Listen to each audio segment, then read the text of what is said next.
Good morning, good afternoon, good evening, wherever you happen to be in the world. Welcome to tradertv.live. North American stock futures back in negative territory once again. Continued fears over rising global COVID-19 cases, along with the uncertainty on the upcoming U.S. election.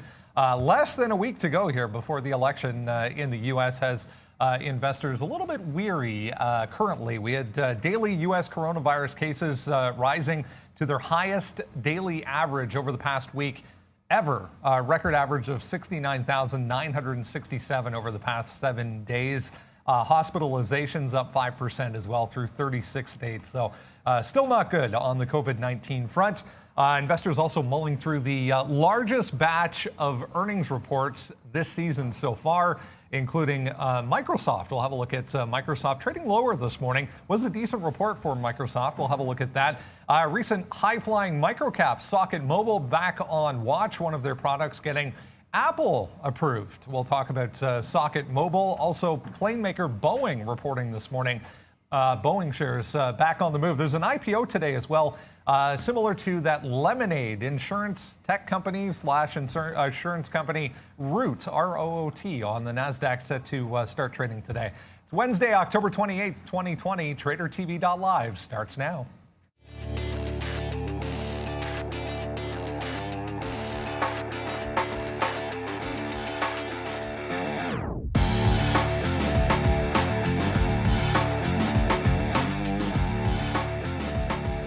Look at Asian markets from the overnight session. You can see a bit of a mixed story here once again. Shanghai in positive territory. We had India back to the downside after positive showing yesterday. Let's go over to Europe, see how things are shaping up so far. Pretty red right across the board. We'll shift over to North America and see more red numbers. Yeah, more than a full percent here, top to bottom. You can see the Dow leading as far as U.S. equities are concerned. TSX futures here in Toronto, more than a full percent. We have Bitcoin down 2% today. Look at crude oil, 4.75% to the downside.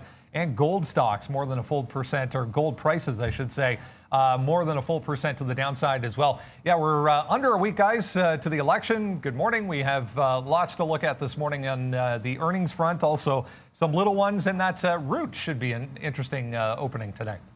Yeah, I mean, a down day for the IPO. I mean, I'm not sure it's going to matter too much. We've seen that happen before, where you still have some positive trading on day one, even if the market was a little bit red. And there isn't a heck of a lot to look at that's going to be up on the session. But I mean, you're going to talk about Socket already. First Solar with some strong earnings there, and the bigger names, of course. Microsoft coming out, and we do get Alphabet.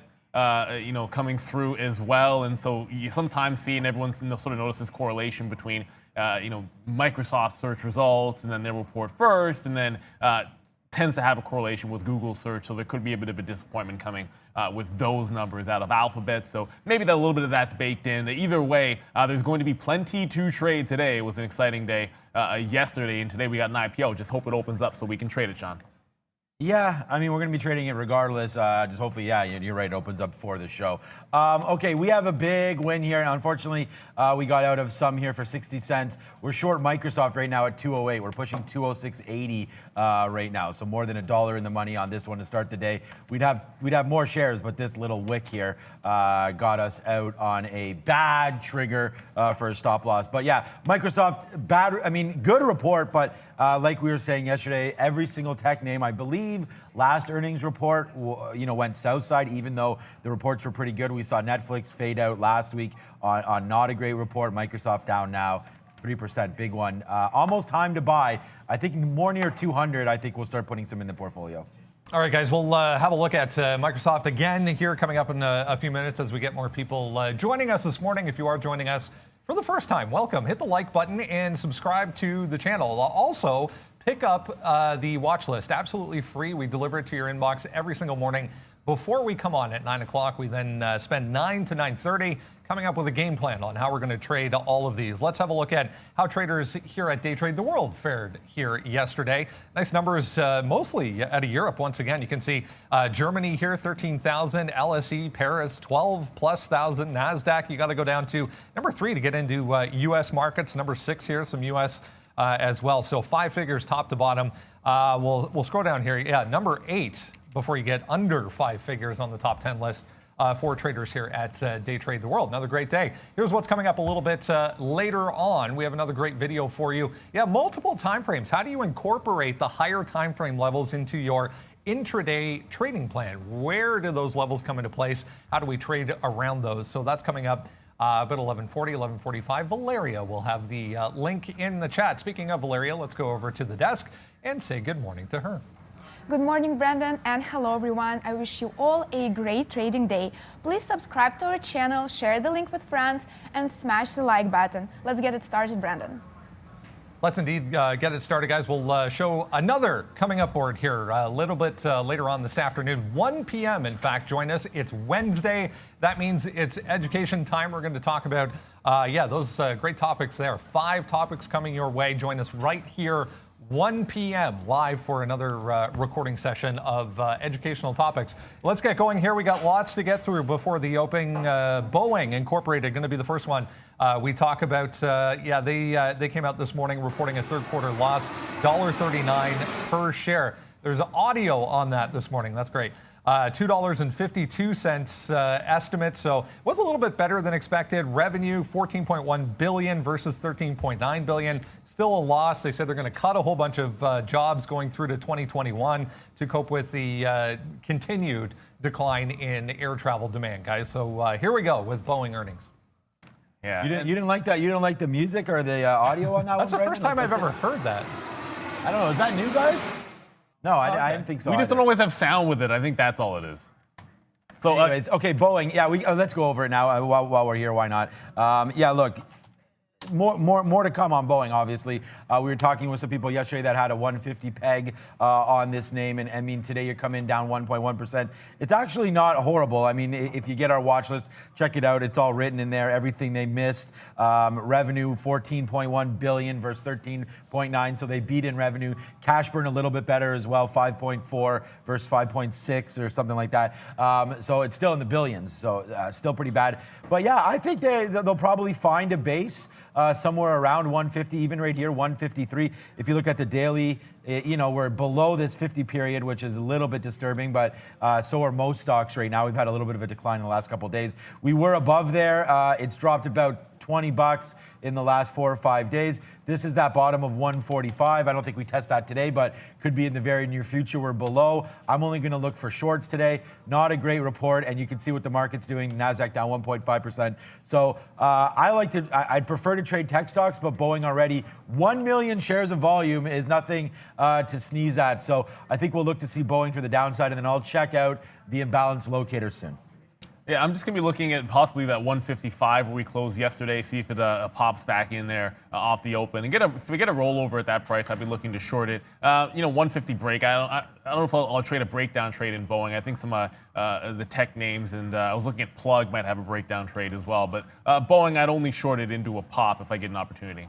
Yeah, if you go to, let's go on to Microsoft here. Just having a look at the daily chart. Sean, you were talking about $200 down here for Microsoft. We're down about 3% already, pushing lows, as you mentioned. The report was good. I mean, right across the board, as far as I could see, decent numbers for Microsoft. But we were talking about this a little bit after market yesterday. Same story, or same thing happened last time when Microsoft reported. We got the move to the downside the day after. Yeah, I mean, and the problem with Microsoft, so we're already short here 208, so nicely $1 in the money, so a big win here to start the day. Gino, I do see you here. We're going to get to Palantir very soon, so that was one of my picks down in the mid-9s. Nice to see it break 11 yesterday in trade, kind of crazy through 11.25 there in the post-market, so we'll see about that. Okay, Microsoft, look, it was actually the most expensive it's pretty much ever been in the last month or so there, just based on, price and valuation, some of those metrics. So they were priced to perfection. They had to beat. They did beat everywhere. It's just, the NASDAQ continues to be a problem right now. More COVID cases. They're already up huge, Microsoft, and now they come down. So it's been a really rough couple months really for Microsoft here. We can go back, this is the daily range. So you can go back to August. I mean, we were basically at 224. Like, where have we gone since July? Here's July right here, 201 back in July, 205 back in July. Like, July, August, September, October, heading into November, and we're right back here. So like I said, Microsoft is really just caught here. It's pretty dead money right now. Obviously, they pay a dividend. It's a blue chip. I love the company. I'll just continue to buy more. And this is that level that we're talking about. It's just an investable name down here near 200. If you're lucky enough to get it near 190, that's fantastic. Look, you got to put your money somewhere. If you want to keep it under your bed, that's great. But I would rather put it into a name like Microsoft, but maybe not on a day like today. I still think the market has lots of room to go down. We saw it crush itself 10% just in the end of September there. So lots of possibilities for this stock to keep continuing downside. Price to perfection. The big guys are coming tomorrow as well. Apple, Amazon, Facebook, all coming tomorrow, and one other one coming. So, there's lots here. So I don't know. I'm just holding the short tight to my chest here, and hopefully we get out around 206 change. Yeah, I was mentioning a little bit earlier, of course, the search results, not the first quarter that Microsoft had search down, and Google usually follows suit as they tend to be correlated. And if this is going to be a negative for them, I'm watching a 1565 area. I just plunged below it in Google, or in Alphabet, sorry, but $1.50 spreads. It's not a trade that I like in terms of a pre-market action, but certainly if we're testing that level and unable to get above it off the open, I think Google could be a good place to jump into a bit of a short. You've seen the market down, that's why looking for some places like this. And a sympathy play before their earnings, I think Google 1565 if it can't hold. All right, guys, there's been a lot of focus lately. We've been talking about it over the past couple of weeks on clean energy stocks. First Solar out with a really good earnings report this morning, or actually after hours yesterday. Big move up after market. 70% jump in year-over-year sales for their current quarter for 2020. The company also said they expect to earn between $2.6 billion and $2.9 billion, which is higher than their prior forecast. So really nice look for FSLR. Recent highs here this morning, however, we're kind of tailing off a little bit as we head towards the open. The only issue with First Solar is it's not always a tremendous amount of volume in the pre-market for a trade, but you are seeing a lot of movement. This is going to be the gap you saw with a break through 87. So the fact that we're selling off, you have to keep in perspective, just sort of looking at the daily chart, what we've been doing here in First Solar. So it's already been a runner going into this. So I'm not really surprised that you're going to get a bit of a pullback. I would be interested to see this level here at 87. It was 87 to 87.50, more of a price range. It was kind of this interesting double top breakout sort of level. If it comes back in there, does it find a little bit of support? I was going to be a seller off the open at 91, and that's what I had written down. Unfortunately, it broke on almost no volume down here at 89. So that entry point is gone unless there's some kind of a retracement back in that gives me the same price off the open. I'll be looking to see what happens at 87 on First Solar because that's the only level I have left. They're at 100% of all their factories and 70% increase in sales for FSLR. So, big report, up 8.5% and already touching all-time, or I think it's pretty much all-time highs. We'll have to double check that. But $98 yesterday. So again, almost priced to perfection once again. The move from $60 back in September. That's 1 month, 60 to 100 in a month. So you're looking at 60, 70% gain there. So a nice little move back to the upside to 60% to 98, and then now back down to 89. So yeah, I think this one probably needs to start heading downside just a little bit. We did have 81, 82, 98 on the earnings yesterday. So we're not really considering that, as a real level that it could break. But VWAP 91 and change. I kind of like this name through 89, 90 right here. If you zoom in just a little bit, we did have a bounce off 90 a couple times. Tried to get back there and stopped at 80, basically at 90 again. So this $90.10, 90 even. You break that to the upside. I think it's worth a long for sure in this name. So I'm going to be looking long in First Solar. Bigger fish to fry, but we'll write down First Solar here and take this through 90. But like Neil said, the spread right now 40 cents, 200,000 shares. Got to let this one calm down just a bit. All right, let's go to UPS, guys. With the increased stay-at-home demand, obviously, UPS, FedEx, all the delivery companies benefiting heavily. UPS reporting almost a record quarter, easily topping estimates for the per-share number, the revenue. Even their forecast going forward was much higher than expected. But another one, decent report here, and UPS down almost, it was a little bit more here, but 4% now for UPS. I had 160 written down. If this thing pops down there, I think that's a good place to pick it up and just essentially just look at the daily chart here. We're breaking down towards what was the previous support area, and it's going to follow a theme here. And there was nothing wrong with the report. Just simply, you get these high flyers, they're consolidating and not actually getting that further breakout in some of these stronger names. And the buying goes into expected earnings, and then we sort of sell off into it. And I think maybe we can sell off into that support down at 160, and then maybe try a bottom pick on UPS. So I'm not jumping into the short on this name. It's gone a little bit too far for me. You're seeing. You can look to move from yesterday, guys. It's a little bit too far to be thinking about even a retracement unless we're back in the 170s. It fails like $10 up or from that bottom. So I'm watching 160 on UPS, probably the only level I'll look at. Yep, and thank you for the notes, guys. We understand that they're working on Brendan's mic, so we'll hopefully we'll be able to get that fixed for you. Okay, UPS here. Nothing on the imbalance locator right now as far as UPS is concerned. Wow, WFC, we called that what it was yesterday. It still continues to get sold off here as well. GE, we're going to talk about that. We've loved Ford for a bit here. Carnival Cruise Line's on the watch as well. Look, UPS just continues to be a monster, but today, obviously, it's giving some back. And Neil just said it there. A lot of these stocks already priced almost to perfection. The move up has been great on some of these names, and it's just if you missed the story, you miss the story. And I think that right now we got to let things settle down. The COVID is going upside. The cases are rising. Hospitals. You have election a week today. Well, who knows if we'll know the results or not, but it's a week today. We'll be here doing a completely different story. So I just think there's a lot here. If, like I said, if blue wins, if the Democrats can win, what does that mean for China? What does that mean for some of these shipping companies? So I do like UPS here for the long term, but I think right now you got to hold out on UPS and FedEx. A lot of these shippers, just wait. Don't pull the trigger yet on anything is my advice. All right, guys, Palantir, big move yesterday. Sean, you were all over this one. PLTR, no real significant news catalyst here for Palantir, but 10%, nearly 10% move on the day yesterday. We got above that kind of 1025 area on the daily chart, which had been resistance prior. Closed near day highs, showing all kinds of strength. What do we do with PLTR here today, guys?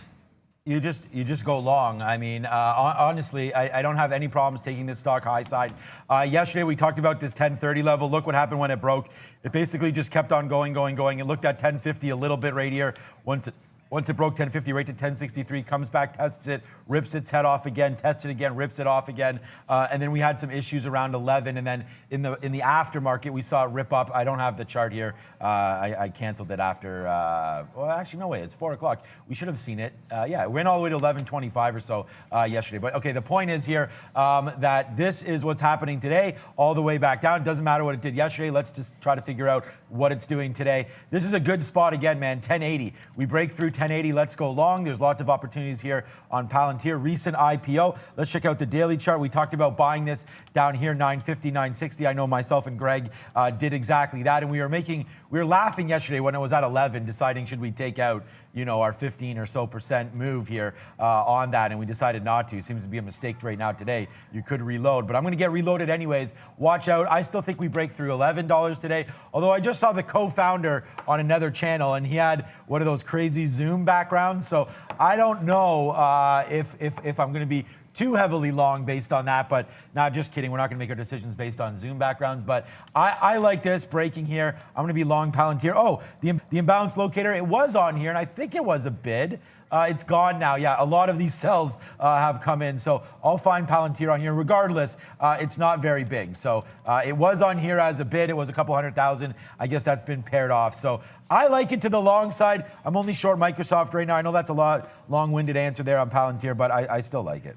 Yeah, I'll look at a pullback on Palantir only because if you go, just looking at 15 minutes, so you can see a couple of weeks ago here, this 1040 that we bounced off in the afternoon yesterday and made a bottom here in the pre-market does correspond with a previous top. It had a single break to 50 before turning, so 40 to 50 is a nice little entry area on a dip. If it holds that off of the open, then you're seeing some pullback. If you do get a bit of a sell into the open that bounces off that leg, I'll try that to the long side. I just think with Palantir, give it an extra five pennies or so with my stop level as opposed to having a hard stop at 40.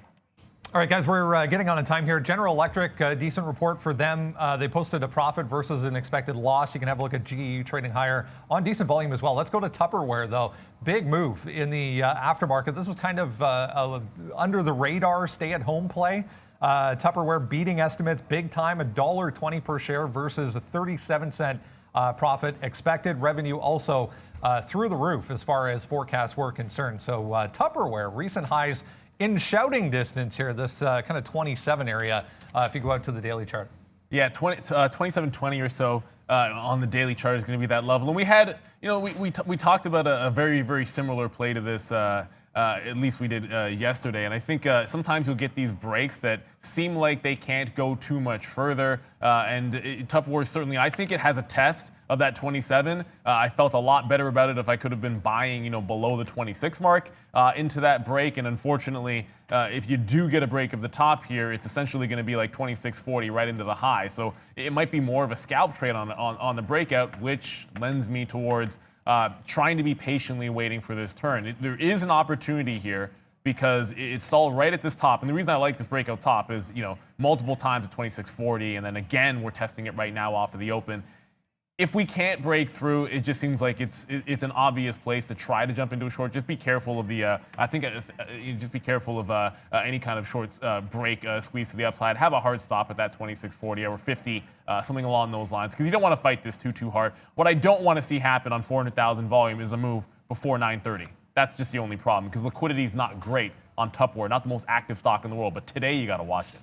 Look, guys, Tupperware has a 2-star rating on it for me, wherever the camera is. Which one do you guys want? This one? Where is it? A TUP through 2650. So that's about to happen right now. We're going to go long on Tupperware 2650. We saw what Harley did yesterday. There we go. We are long right now. 2650, exactly 2650. So there's the long. We're in this name. And yeah, I'm just going to give it back down here. And it's fine. 2550. So we'll see. Look, it's breaking out. We talked about Hog yesterday. Missed that one. Barely missed that on the breakout here. I think Tupperware goes. Obviously, I see that same 2750 that we all, or 2720, sorry, that we all do here on Tupperware. But I like it. I like it through. It's a big report of 24%. Normally, I don't like to go long, obviously, if a stock is up this much. But we'll take a little shot here on Tupperware and give it back to 25 and change. One to the downside real quick before we get on to this Socket Mobile. Want to make sure we get to Socket.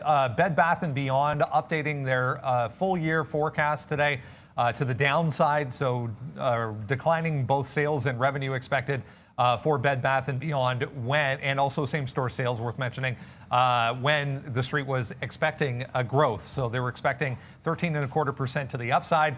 They've revised to the downside. So market coming off here, guys, BBBY to the downside. Yep. Just go long on Bed Bath & Beyond, no doubt, for me anyways. I would be long this name. Okay, there it goes. Tupperware now 40 cents in the money, a nice little win here. If you want to take it, there's lots of liquidity. You could take that right now. 50 cents hopefully coming soon. It's 45 cents right now in the money. And Microsoft is $1 now in the money. But okay, back over to whatever that stock. What was the stock again? Yeah, Bed Bath & Beyond. The reason why I'm hesitant on this one is because last time I crushed it, my wife was watching and she went out to the store and spent all the money. So this time we're going to pretend like we're not going to trade it. Bed Bath & Beyond, though, 21.40. Tons of squeeze potential. We talked about how much they're shorted on the street. So Bed Bath & Beyond, watch out here for the squeeze. Obviously, the $20 is right there, too. So that's rearing its ugly head right there. But wow, there goes Tupperware. Tupperware, a nice little trade there. Hopefully you guys have that on. Here's Bed Bath & Beyond, high of 26. This is what we crushed. We crushed this stock to the upside. Now it's coming back down. A lot of areas of resistance here. I like the long on Bed Bath & Beyond. I'm looking at it just below that 20 mark on Bed Bath & Beyond. It did break out one time before, sort of on the way up on a pullback, and it was a dip buy at this price. I think it's a little bit of a dip buy again. Any shorts would have to be off a significant pop for me. Similar to Hog, in Tupperware, I don't mind if it comes back in and gives me that second pullback. I didn't actually get the break on Hog yesterday. It was actually the pullback trade off the open, so I would take that shot. But I'll allow Bed Bath & Beyond to break that 20, and if it goes down to 70 and holds, that's a long as well. All right, guys, Socket Mobile back on the list this morning. It was October, 22nd. We were talking about this SCKT, tiny little microcap company. They had Apple Pay giving them value-added service authentication on a scanner. So they have a mobile card scanner product that they developed. So that is now compatible with Apple products, both iPhones, iWatches, anything that can scan as far as Apple is concerned. So Socket Mobile here, big move up in the pre-market, guys. Yeah, I mean, so the interesting thing about I'm going to show you this level right here, this 340. When it made a move just on on the 23rd here, pre-market like little overnight top was at that 340. Didn't have much significance except for when it broke down through that same day. And right now on this news, which I think is actually pretty solid for them here, we're holding that level. And I was mentioning this. I don't like this one to the short side. When you get these like strong bottoms like this off a level which had a little bit of significance previously, if it breaks, I think I would at least consider looking for some short opportunities, or maybe if he gets ridiculous tests through the high. But I might take a shot at this one long through that 340. This is a situation where if we hold this off the open and maybe break out of this tight range, you could have like a 60 or low 60s break with a 40 stop, or maybe even a 35 stop. Next thing you know, you're only risking 20, 25 pennies, and you go to the high of day, and that's like 2 to 3x for that move. So the risk to reward is pretty good if this level is going to hold at 340 on socket. If it breaks, I'll start thinking about where to short it, or if it fails through the high of day, that's another reason to think about those shorts. Go here. Let's get Arun in and have a look at the overall market. The futures, downside again today. Negativity still coming in, although we are, looks like kind of finding a base here, Arun. Yeah, it's going to be interesting. This open is going to be really interesting. So for me personally, I've been trading for about just over an hour, around an hour and a half now. So I'm already in position. Good for me, right? But if I were to try to find a position right now, there would be nothing. I would have to wait for the open. So the trade that I've got is 33.75 with 33.45 as a level. 33.45 is the only level that I've got given the type of move we've been doing. So on the way down, I've been taking profit. But my only concern now is the open, because this open could be really aggressive to the upside to do a counter move back up. So if we get back into the 30s, then I'll look for some shorts again. But I am looking to take some profit in front of the open just in case we do make that move up. I don't want to give up the 18 points or whatever that I've got right now. So I am going to be a little careful with this open. It does look like this 15 is going to hold a little bit. It is a little bit loose, but there's a lot of activity in front of it. So I'd be wary about that 15. But 30 to 45, that's the area that I'm looking for some more shorts if we can get up there. I'm just trying to protect my profits from the downside if you've already got your shorts. If you've got no position, wait for the open. Great stuff. Thanks so much, Arun. Yeah, it feels a little bit heavier today than it was yesterday, at least. MGen here, another little one, 125% in the pre-market. They acquired a smaller company. It's a therapeutics company. They acquired a smaller company. They're popping up on that. Should help them advance some of their treatments that they're working on currently in trials. As far as levels for this one, 130, if you go to the daily chart, a little pivot here, a little bit of a pivot going back further. So it's already rejected at 130. So this is actually 130 up here. We're kind of consolidating above 110. Watch, obviously, $1 just below us here on MGen. Guys.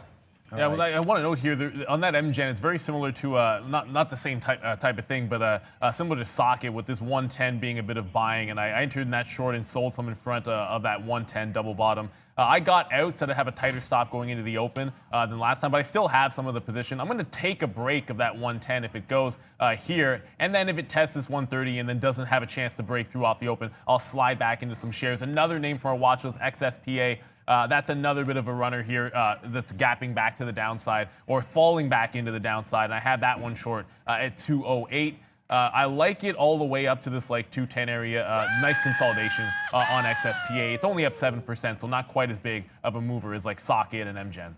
Not quite as big a mover. Yeah, this is a big mover already, guys. 70 cents now in the money on Tupperware. I took it live. You guys all saw me take this trade. So we're out for 45 cents on 40% of the trade up here. And here we go. $1 winner right now. Bang, to start the show off right here with Tupperware. A big win there. And 40 cents. Microsoft coming back from the dead right now. But we're still a little bit short. Let's get out of Microsoft if it does break through back through 208. That could happen right off the open. But Palantir looking to go. But yeah, Tupperware, bringing the hot dogs early to everybody. Now up $1 in the money here. Let's see how far Tupperware wants to fly as we're getting ready now with only 45 seconds to go. We still have Palantir on the watch. We have GE on the watch. We have Socket Mobile. I'm looking to take Socket right here through $4.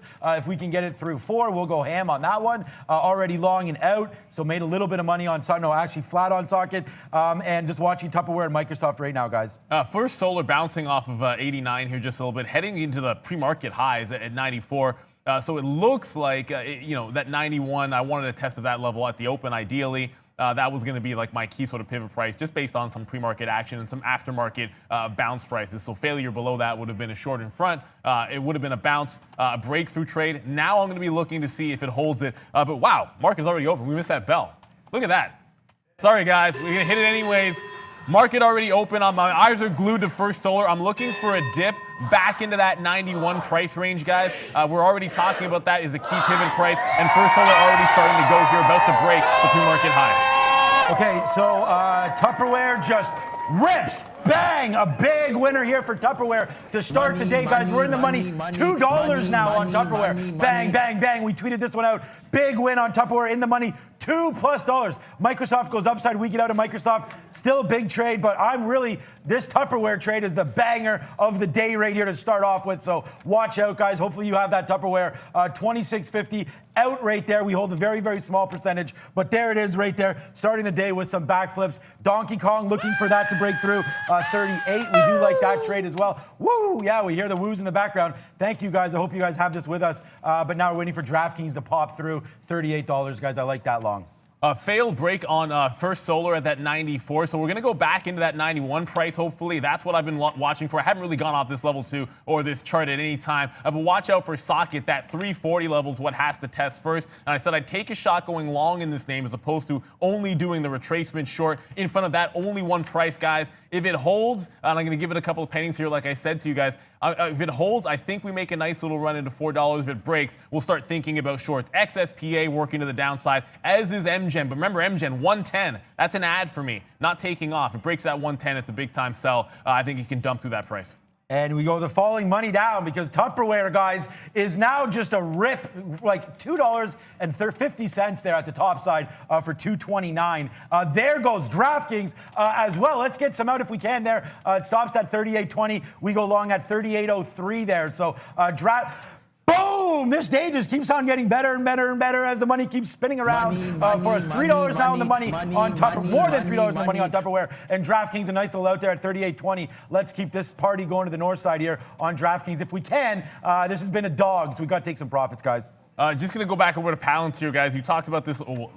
We all talked about this name. It is pulling back into that 1040 to 1050 range. Yes. That's going to be the first level for a test of a dip buy, like I mentioned. That is a 10-cent range that we watched and give it an extra 5 pennies. That was going to be my plan. It looks like First Solar is not going to give me the bounce down to 91, and first try on Socket is going to flush through to the downside. So it does look like temporarily we broke in 340, but it's not definitive. I'm not shorting it till it holds below. I need to see sellers below 340 before I would short it just yet. Brennan, what's up? Another little one here. LED light maker AUVI up big time. They did a collaboration with another company, Access Lighting.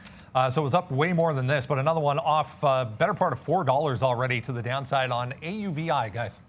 All right, 37.50 is going to have to be the out here on DraftKings. Palantir, we take that at 53, instantly goes in the money. So once again, oops, guys, we did that again. But we'll just, whatever, we'll just keep on trading. 10.58, a nice little win here on Palantir. If you take it, we're long at 52. We're watching this one go. And then look at Tupperware, guys, 29 all the way up to $30. Probably let's just take this one out soon. Big win here on Tupperware. Like by big, I mean a monster win. $3 right off the open here. Huge win. I hope you guys had that with us. Just keep on watching. Just got to make sure I get some Socket shorts I'm going to need to have to get here. Thankfully, we do have the MGEN short, but I need to make sure I get the locates. I thought we had some free locates on Socket Mobile. It turns out maybe we don't. I did roll into this one. I said I would wait for it, unlike yesterday. Wait for the actual open to jump into some more shares here. That's what I've actually done for the first time. You know, sometimes getting in too close to that 930, you get a bit of a ramp up. So added to the position. Now I have the short that I like on. It did briefly test and break that 110, snap right back, but I'm not taking anything out unless it's the southbound side of that 110 price and then back into hopefully penny stock status with this name. Palantir, I got my shares at 1050. I talked about that 1040 to 1050 range. I'd like to see this test a little bit higher. For now, it's not really going too crazy just yet, although it looks like it's making a bit of a ramp. Here comes that First Solar move. It looks like it's not going to necessarily give me too much of a consolidation down at 91. It sort of slipped down and bounced heavily off it. So I'm going to have to pay up just a little bit to get this long on First Solar. Picked some up here at 92, 17 just in front of 92. But it was 91 the level I like. Watch out here. Just making sure that Tupperware wants to continue to go. I mean, imagine this market actually turns around here. Let's just take Tupperware out if it tests that 30 again. It's bounced off there a couple times, 29.80 and change. Big trade alert on this one. We're watching our DraftKings just doing a dance here. Nice out. We got out of a third of it for 20 cents, but it could still be a loser, man. We're going to hold out for 37.50. If that comes through, then we're jamming out of that one. And we did not get out of our Tupperware here as it tests 30 again. I think that's worth getting out now, and then we'll retest the long if it does finally break through 30. What's up, Beep? Not seeing news on Zoom, guys, but we were actually higher here going into the open on ZM. But look at this huge flush, down $10 already, $12 now for ZM making its way southbound. All right, ZM. Good name there. Oh, Palantir goes to the south side there. So we did take a long at 52. We did not get any out. And then it comes crashing down. We take some more at 42. We get out at 40. That's our out spot there. Unfortunately, I put 40 as the out. And it looks like we got 37. That's not so bad on a slippage. But here comes Palantir, man. Big ramp up yesterday. And we're wrong because today it ramps the other way going to the downside. So I'm going to look to pick some up here, man, on Palantir. Let's just see if it makes this bottom and then go long at 10.45, guys. We've lost very little on this. We'll see if we can't make it all back, though, with another long. Yeah, first stop was at 10.40, 10.35. I gave an extra 5 pennies. I'm looking at Zoom here in the money on First Solar, about $1 here. The spread's a little big. It went up $2 in the money. I like this to test that top. We talked about 97s and 98s in the pre-market. Let's see if it can get there. But Zoom, I got to have my eyes on it because that was quite the sell-off that just occurred. And I was thinking there was no chance in heck we'd get like a 520, 525 area where we liked it yesterday. We talked about this before we got off the show. If we get down there, I got to take my shot. In Zoom, a little bit of a bottom pick. It's made some higher lows going the last few sessions. And thank you very much, First Solar. It's not 91s. I wanted to dip by into 91. I just told you guys a couple of seconds ago that I would have to pay up to 92 to be able to get it. It looks like that was the right call. We are testing towards those highs. Of course, 97 for me was a lower high that it put in the aftermarket. That's why I would have it as a target. I think any push to 100 as someone that likes to short sell, I'm probably going to be involved in that, but I'm going to take my profit and run. We'll go with a $4 win here on First Solar. I'm looking to see if it rolls over, and this would be a lower high. If it turns around off of this 98.50, right around 97, I think could be a bit of a pullback. If it gives you that 93 again instead of 92, that could be a dip buy situation for First Solar. But a nice dip. Unfortunately, not 91s, but 92s to 96 we'll have to do on First Solar. Brendan, what's up? Another earnings name, MasterCard, guys. Profit miss for MasterCard, down 6% here. Big time flush through to 290 off the open, trying to recover, but MA under pressure as well. All right, we're gonna try a short here on Softy around this level if we can get it. There we go. So we are now in it. You know what? The market's been falling down pretty decent here. Microsoft, like I said, was a decent report, but now we're into the most shares we've been into here on the short, and it's 55s. Short Microsoft, long DraftKings, not a good recipe for success. I feel now that I see this that I have, but we do have a little bit more shares in DraftKings, of course, not capital-wise because this is a $207 stock. So we're going to wait to see what this wants to do here. If this, there it goes. I was going to say if we break upside on Microsoft, we are going to have to get out if it does test this 208.60 level here on Softy, guys. Yeah, and just going to revisit back over to MGen here. It's still holding that 110, and I sort of maintain the same plan, only if it breaks below, I'm probably going to let it travel like a couple of cents or so, and if it consolidates, I'm going to see if I can't add to the position on the way down. We're still consolidating here, and as much as we did print 109, there wasn't really an offer down there, and I think that's the only thing that gives me any pause. I got a 114 short. I already took some off in the pre-market for a small hit just to manage the position, so I want to make sure that I'm giving myself some room to that 125 to 130 area, but also want to add to the position if it does finally crack this bid, which is all kinds of resistance here, or all kinds of support, I should say. I just want to jump over to Neil very quickly. This is also flushing back into the downside here, and down only 4% so far. But watching on the daily chart, like this sort of level here on the southbound side of 27, 26.75. If we get down into that range, I think there's a decent chance if it snaps back, I'd be looking at a retrace through 27. But it has to hold first. This market is flushing down. It's not like the first look for me for a bottom pick. If it breaks it, we could see yesterday's 26 price if it goes through that 26.75. 27 even, I'm not going to take that break short, though. Okay, DraftKings there, out. So about a 30-cent win there on DraftKings. We have more than half still on that trade. We did get out of our mic. I mean, our Microsoft has just sort of been, it's funny to look at this because it just looks, it's up and down and it's kind of just very, very range bound. We did get out, but we did take another short on now. So now we have a 60-cent win. And as Microsoft just continues to tank down, what's up, B? Oh, nice little out there. 60-cent win on Microsoft, Brendan. Another one, guys. Chewy just popping up on a radar here through 71. Big volume coming into Chewy. They announced they're launching a new telehealth service for pets, guys, for Chewy. Right. We've been loving Chewy. Chewy's one of my picks for long term, and someone already tweeted that at me and said, congratulations for Chewy. And to that, I say thank you. And hopefully you guys are on that with us. I love Chewy, but I also love Microsoft right now, 207.97. It's an 81-cent winner as the market just keeps on coming downside. We haven't made money. Like, I just get blown out there by like literally 3 cents. Like, give me a break. But we do go back short. We don't have as good of price. But now the market goes to the downside here. Microsoft giving us that win back. Let's take this smooth. There it is. It's a smooth dollar right now on soft. And did not miss the re-entry here on MGem, but did wait patiently for it. Now we're breaking down to penny stock status one more time, so we'll line this one up and knock it out. I'm going to hold the rest of this. I still have about half the position in the event that we go from a buck into yesterday's price. I mean, it was 50 cents yesterday, so I'm not anticipating we go that far. But if we can crater through a buck, I'm looking to 80 to 85 cents as a bit of a target here. You usually will see some kind of a defense psychologically, or even actually some bid here at 101. You'll see this happen when a stock goes down this far. I'm expecting if it does get a bit of a bounce, I want to be shorting that pop back into this 110 to 115 range where I'm already short. Tupperware continues to run to the upside there for you, Sean. Sure, I should check to make sure you're still in it. But I want to go over to XSPA very quickly. This one seems like it might be an easy rollover here. Got it one short at 208 as an average price. Waited for it to break 210. Going to slide this one out once it breaks two even, guys. Tupperware, we basically got pretty much the perfect out.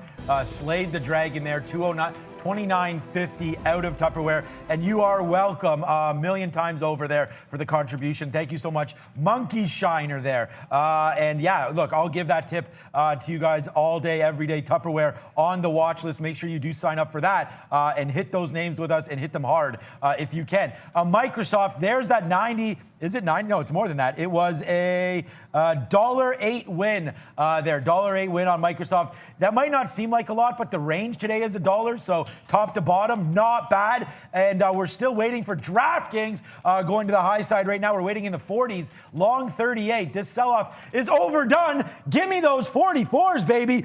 Boom! There it is. Another banger for you guys. 50 more cents. Put that in your pipe and smoke that, Brendan. Let's go long on everything today. Not going to look for some shorts. What's up? Including GE. Another one that you could have. Nice move here for GE, up about 15 cents. I mean, if you like the lower price ones with unlimited volume and liquidity, earnings beat. Remember, surprise beat for GE versus an expected loss. So GE up almost 10%, guys.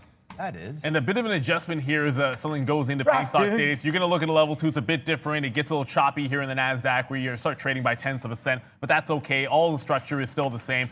This one, MGen has finally broken. 80 to 85 is my ultimate target, so I'll slip some out in front of 95, 90s, all the way down. I just want to quickly jump back over to Google. We talked about sort of an opportunity to short this one if it gave me 1565.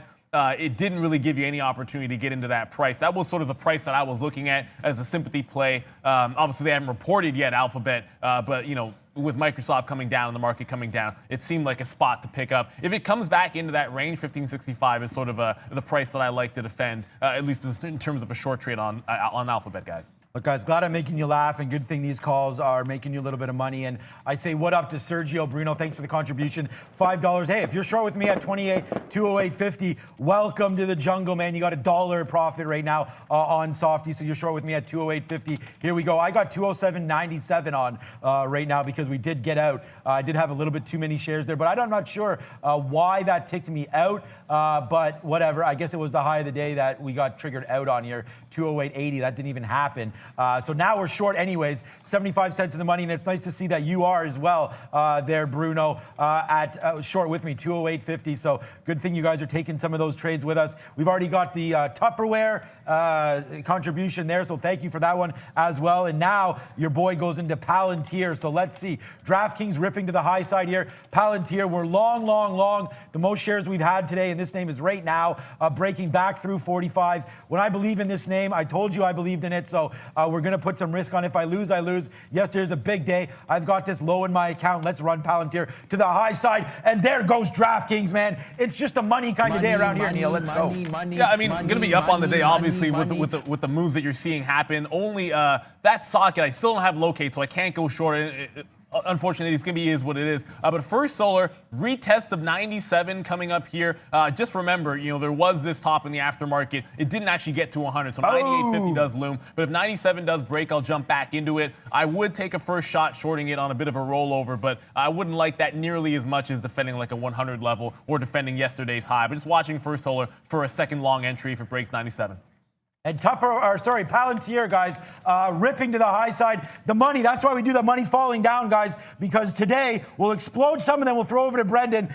We are blowing up accounts to the high side. Microsoft $1 winner, DraftKings 70-cent winner, Palantir 8-cent winner. What up, B? I mentioned this one yesterday, guys. SPAC as well, back to the downside here in a big way, 9%. Remember, they updated Fisker's cash position going public. So they're talking about $1 billion in cash available, but they still don't like this thing. We're through that $10 support now for SPAQ, guys.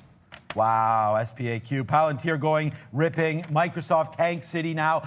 We did get some out at 206.80. It does retest that level. Watch out, man, though. The future's looking like they want to make a move back up. We do have VWAP at 207.75. I don't want to get out of this. We've done that a little too hastily, but we'll wait on Microsoft now. But DraftKings, man, we just got the exact high of the day out, 38.77. Now it's 79, but we're back to the highs here. Let's get some more out, man. A nice little 80-cent winner on this banger here. DraftKings has been a dog, but not today as we continue, bang, to flush this off. These are big days. Hallelujah. Drink your coffee. Let's go. We don't have to pop the VOV today. We've already done that for our 100,000, but you might as well. You have these kind of winners. Don't drink. It's a little too early, but the market's going nuts. $1 here on DraftKings. It's noon somewhere, and we can trade every market here at Day Trade the World. We just happen to be focusing on the U.S. where the action is.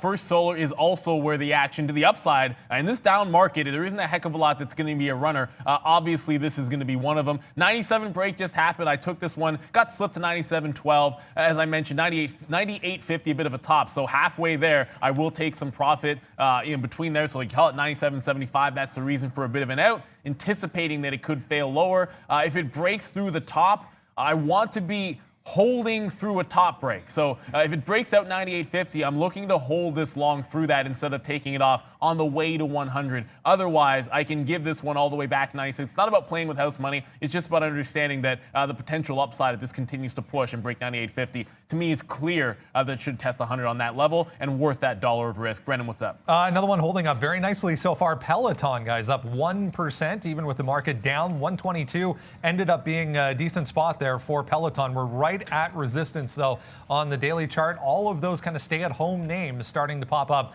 to the upside, guys, on volume. All right. So Palantir went down to 38.39 there, and we got out of some of that. We're back long again. Like, this is the thing. Like, it's breaking these levels, and I got to remember that about Palantir because we go upside 45s, out some 52s, 53s there. Then we get some more out 39s. It's a 6-cent hit, but we get right back in. Like, I can't put stop orders on this name. It doesn't make any sense, guys, because these wicks are just too huge. Like, what if you had one down here at 30? It wicks one time, and then you get 26s. That sort of happened to us right here on this move down. So you really got to watch it. Guys, a lot of super chats coming in. Definitely. Long-time watcher, first-time donator. Thank you so much. Suedo Lucid there. Thank you so much for that. And then I think we've already done this one. Yeah, the Monkey Shiner. We did have one more. Thanks for Tupperware. Mr. Draper, you are welcome. I hope you and your family are well. Just keep coming back, man. Hit the likes, hit everything, and we're ready to rock and roll. There goes Microsoft, down another $1. We tried to get more there at VWAP and missed it, but Microsoft making moves to the downside here, guys. Yeah, Microsoft making moves to the downside. To the upside, still trying to hold the top as first sold, but look out for NEO. It's retesting that bottom. I wanted to see if it could hold 26.75. Didn't actually burst through, but that 27 has gone. Now, I said I didn't want to short a 27 break because I anticipated there could be a bounce on the other side of it. Now, if we take out the low, that's a party I'll participate in. If we can't hold above 27, I can short the bottom break, give it to 27, and it's not a huge risk in terms of how much you're going to give up. And if we do get a further push to the downside, just going to show you the 15-minute, we could retest some of yesterday's prices in at 26.35, which was a pre-market breakout. Brendan, what's up, bud? We saw oil down 4% when we sat down here this morning. EQT, oil and gas exploration, down this morning, but making their way back higher. They're buying Chevron's Appalachian assets for $735 million, it looks like. But EQT here in New York on the way back higher, just cleared that 1590 on a volume spike, guys. All righty. Yeah, Brendan has some hot fire names for us every day, so make sure you continue to watch that. Microsoft, bang that out. We're out. Unfortunately, there's the chicken dinner winner. I mean, it's not unfortunate. It's unfortunate that we're out because the market be still falling down. We did get out there at 25. Nice little trade there. If you're still short with me, guys, then you are raining down the cash today because Microsoft, we've had the short. All of these positions are short here. Short, short, short, short, short up here. Short. So, and as you can see, Microsoft continues to make the move to the downside. So if you're short, you're not wrong today on Microsoft, and hopefully you've been joining with us. And now you're at day's low here for Softy. And yeah, we've been hitting that short. I'm out of it, regretfully out of the Microsoft short. But yeah, look at the move down in the NASDAQ, big time. I hope you're with us. Tell me if you're short there and had some cowbell winners in the chat. Hopefully you're there. I know you guys are there. Monkey Shiner, and I think it was someone else short there with us at 208.50. Welcome to $2, guys. Got to move down. First time into NEO when it breaks the low of the day here. I got slipped to 80s. We talked about a 26.85 area break. Give this one to 27. Just joining a party on the southbound trade. So let's see if that can't continue. I just got trailed out of First Solar for the first time today. So a couple of longs at 1, and then we're going to try and hang on, of course, for the move to 100. And then it does break that 26. I don't think I'll be done with this stock today. Certainly, he could have given this one back into 95. I think if it retests that in a down market, it might start to roll over. If the market was strong, I'd probably hang on to this a little bit more, but the shorts have been the way to go here, so that's why I'm going to be favoring for now. Brendan, what's up, bud?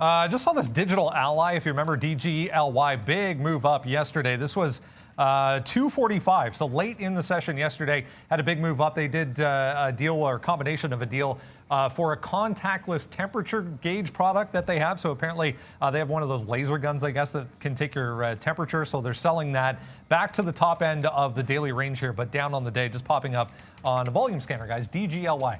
Okay, we just went yeah, that Digital Ally, that's a mover. We'll definitely watch that. If you want to hit some home runs, you could do that. Okay, so we let this fall. We pick up a hell of a lot more down here at 25. Now we're up to 34, 35, 36.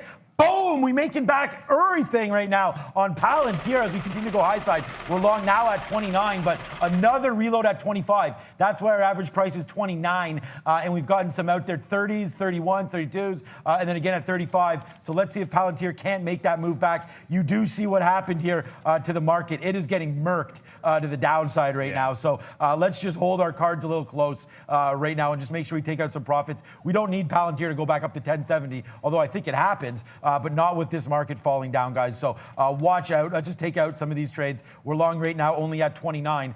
Now it comes fading back in. So 29 is a hell of a lot better than where it was up here. But we're still negative on Palantir today. So, you know, call a spade what it is, spade a spade. But we're going to wait to see here. I still think there's more upside. Just should have got more out at 35 instead of talking about it. The market just keeps coming downside, though. Yeah, and I think that's the thing, right? It's like I like First Solar, but you got to take the profit while you can and also take some trades off. That's why the last long I took him to take off here. But I don't look a gift horse in the mouth in NEO. Anytime I'm going to be late to the short trade and we're waiting for that 27, sure, you could head off the open. I think that's where you get the bigger win. Otherwise, I'll scalp it into 26.50. I'll hold on to the last third or so to see if we get a deeper retracement. And we were talking about this on the higher time frame. Just look at the 15-minute. If we get back into the opening range from yesterday, 26 to 26.35, that'll be the target. I think maybe it's worth a bottom pick on NIO if we get down there, but already that 80 break took some out at 70. I'll take some out between 55 and the low 60s if it consolidates here, and then see if we can't run a break of 26.50.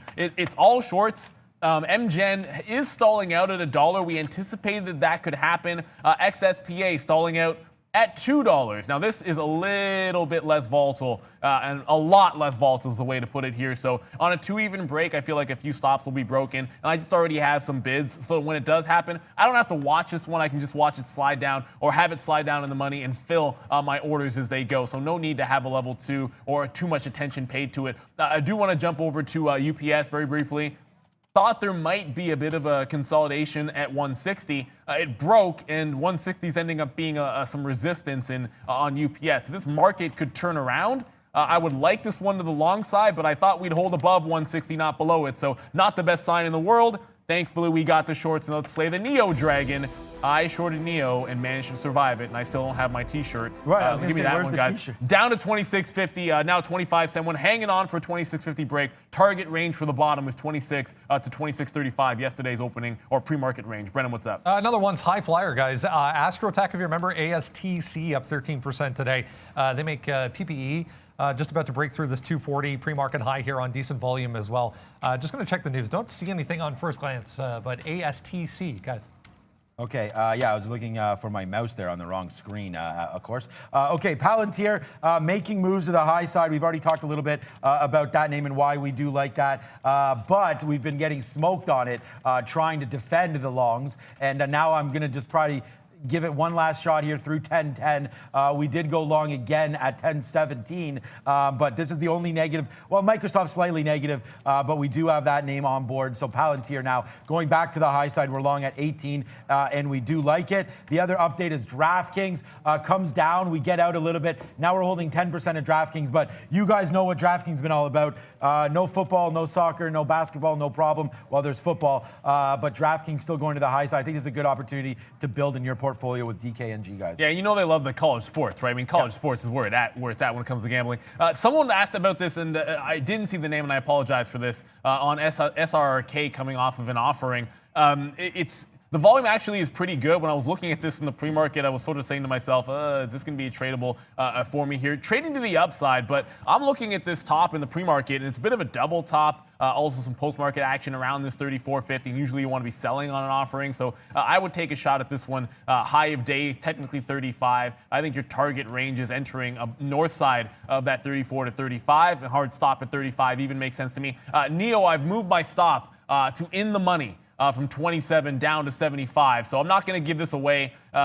Shorting Neo, I find if I try to hit the home run on the rest of the trade and don't move my stop down, I'm just throwing needlessly some profits away on that one. So moving my stop to 75. But I'm now watching SRK to see if it can hold below this 35 mark now that volume has actually come in. Okay, there goes Palantir. Hopefully now to the high side, we can get some nice wins going through on that one. DraftKings still a big win for us as well, man. 50 cents in the money. Palantir's the big one. That's why we're watching that. You can see right now, big trade here, getting out now 25s. That's why I'm very focused on this stock. I just think that this is the one maybe that can go back high side. Was not expecting a 7% dip. And normally I don't go long on these names, and I may get burned back down here to 10.18. That's why I said we're going to try to hold this close. We're not trying to let this thing run all the way back upside. I think if we can get a few little bumps here, then I think we'll be good. So we're just waiting. I have an order at 24. If we can get there, we'll take some more out. And then I have again another order. There we go. Bang, a nice little win there. I don't care. I still think we can go higher. 10.30, 10.33 is where my next order is. But this is a big trade for me right now. So watch out for Palantir. I'm very, very focused on this one.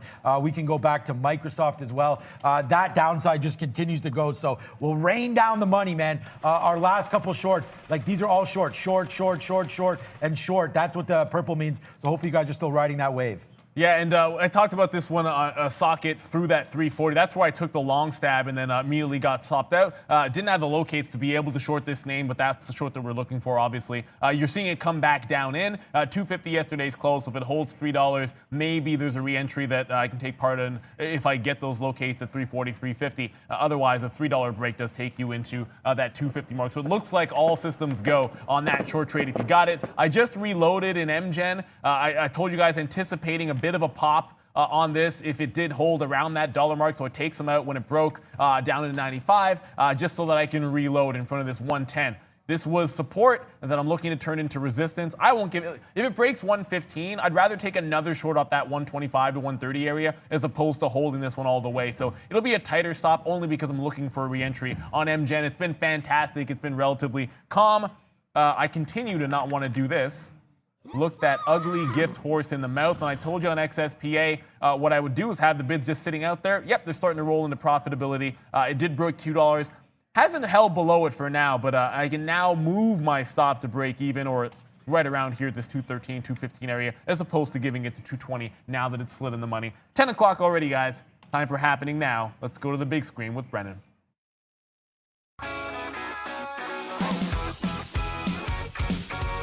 Hey guys, yeah, 10 o'clock. Let's have a look at North American markets. Not pretty so far. 2+% now, top to bottom pretty much. The S&P, the Dow, the NASDAQ, all 2+% to the downside, 2.5% here for the NASDAQ. You can see leading the way once again today to the downside. The Russell small caps, 1.8%. Similar here in Toronto, the TSX, 1.7%. Down in Brazil, 2.3% right now.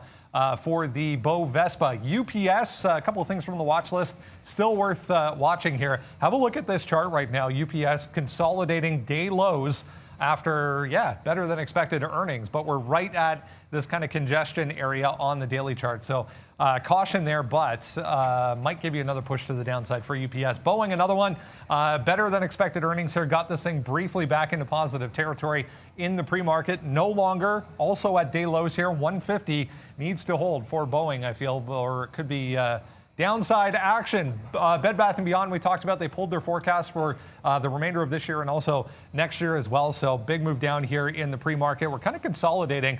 Sean was talking about this one, possibly getting some action to the upside.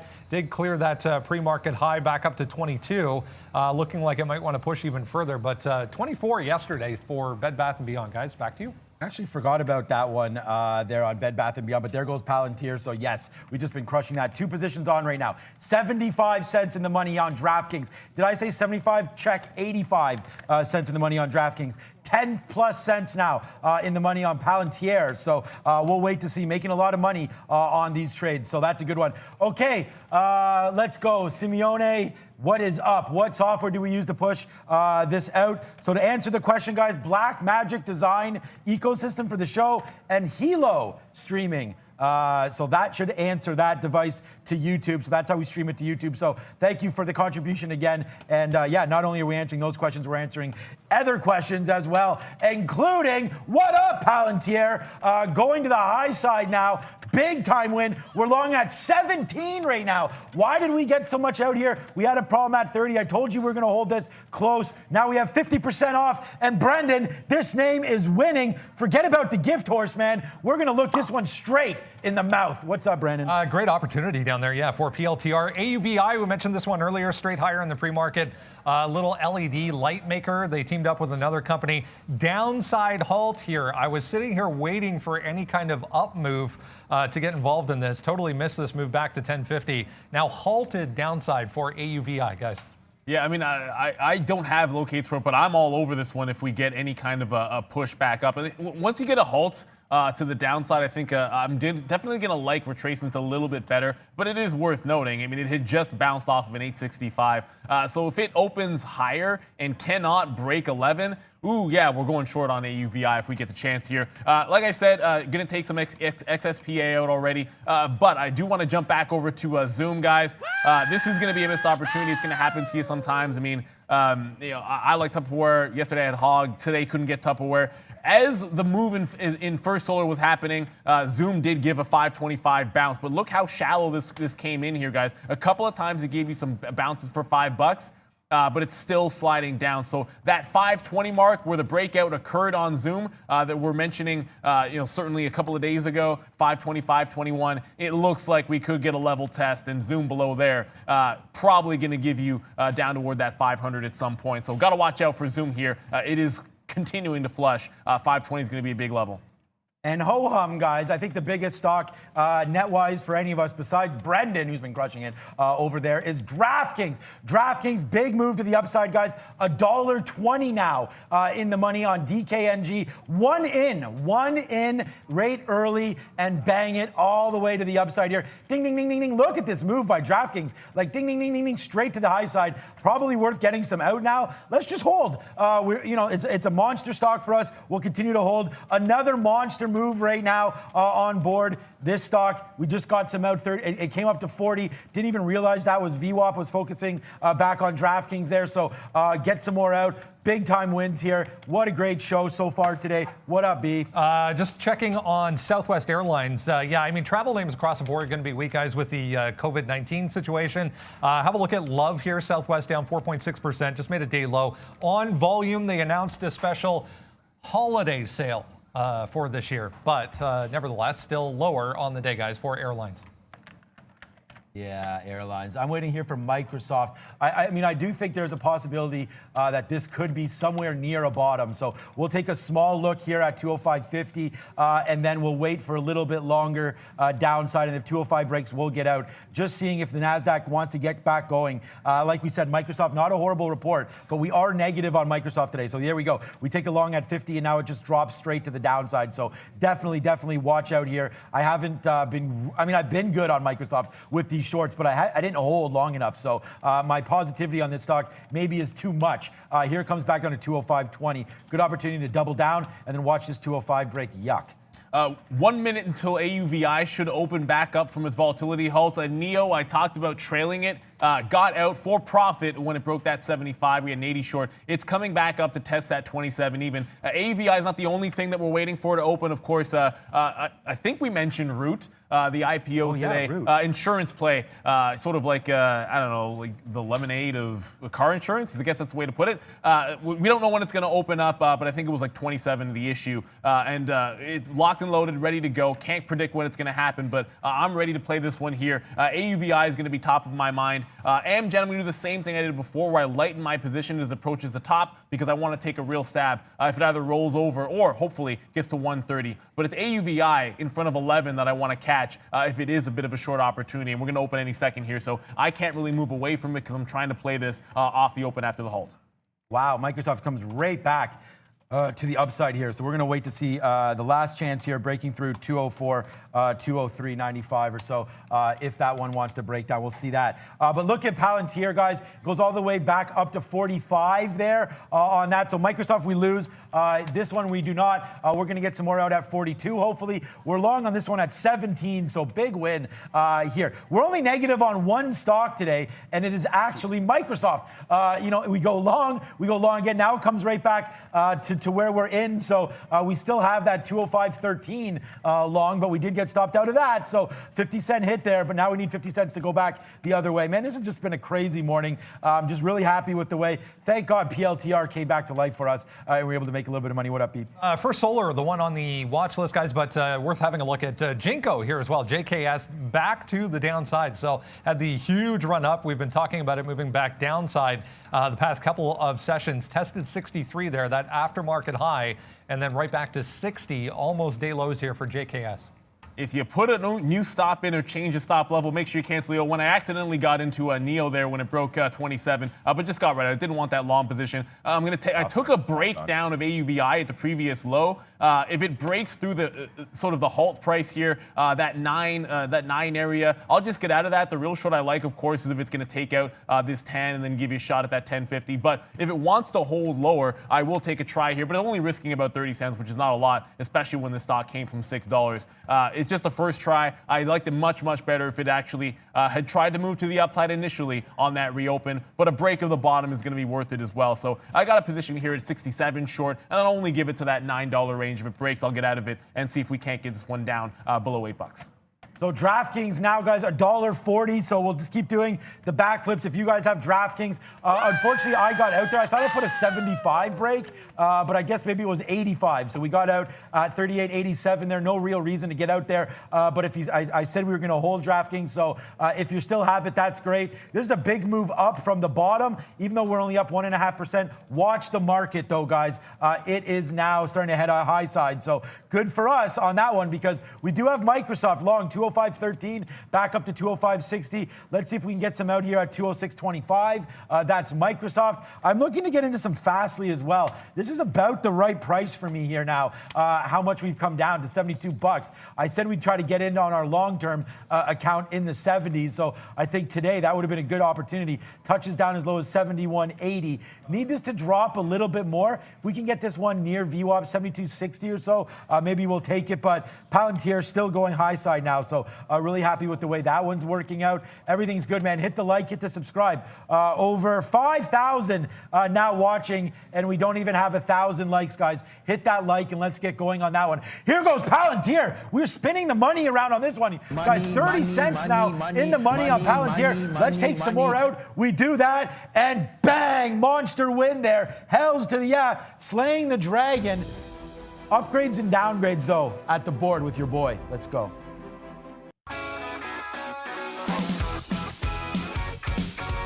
Hey guys, yeah, let's have a look at a few more symbols to check out this morning. Upgrades on this side, downgrades over there. AMD, the big mover a couple days ago. Yesterday it was earnings. The deal announcement was Xilinx as well.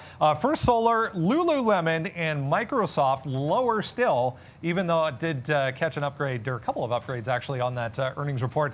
I'm going to show you this one in a second. Lily back to the upside after a downgrade today, and Zillow having a decent move down. If you're looking for some weakness, FSLR, the first one, yeah, earnings were great. We were talking about it. If you joined us in the pre-market, 92 here, bit of a level in the pre-market, all the way up to 97, looking like it's trying to hold 95 right now. So First Solar still strong. Eli Lilly news yesterday just trended all day to the downside. 130 ended up being support here in the pre-market. We're up to 133. Look at this volume still coming in on LLY, guys. Back over to you. LOY, you sure? Yeah, I mean, I'm just still just amazed at how well Palantir's done for us here. So a little bit. Oh, there it is. We asked for the likes, Valeria, and there it is. We get to 1,000 finally. Valeria has the curls in her hair. I thought that would do it today, but I guess not. But we still, it's only 10:10, and we have 1,000 likes. So I'm feeling that 2,000 is definitely there. If you can, hit that like, hit that subscribe. I see you guys on the chat, man. You don't like this channel. You love this channel. So thank you so much for that. Whoever made that comment, thank you so much there. Oh, a like for Sean, too. Thank you, Espacio. I do see you on Twitter as well. Sean has been awesome with his ideas. Thank you so much as well. Tell them, let's get those likes going. How do you get P Pro 8? Very simple. Daytradetheworld.com. Go to there and you can see that. Thank you so much for all of the love there.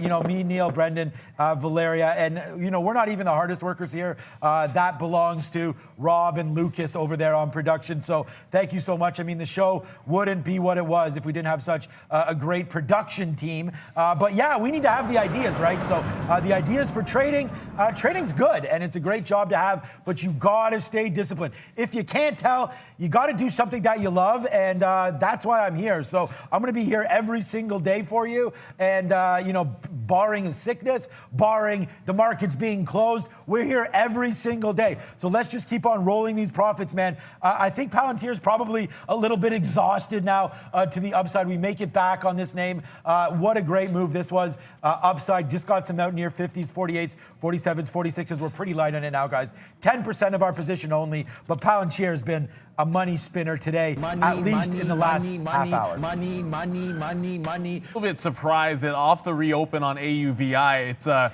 little bit structured down here. It's starting to slow down a little bit. So I anticipate a move down into $8. We got 8.67 to the short side. I think we can take like 50 to a buck on it. But wowzers, it really does seem like it's going to hold up here. If it does break 9 even, I think it's a decent opportunity, if you like it, to take a long into that $10 range. But I still like that short a heck of a lot better, guys. I mean, obviously, you get up and around that 10.50 level where you get a double failure. That's going to be a much better price than trying it here where you need to get a push down to yesterday's close. It's in the money, so it is what it is. But I got to give that stop at $9 and dig into it. I talked about this on Amgen for a quick second, so I want to make sure I jump back over to it.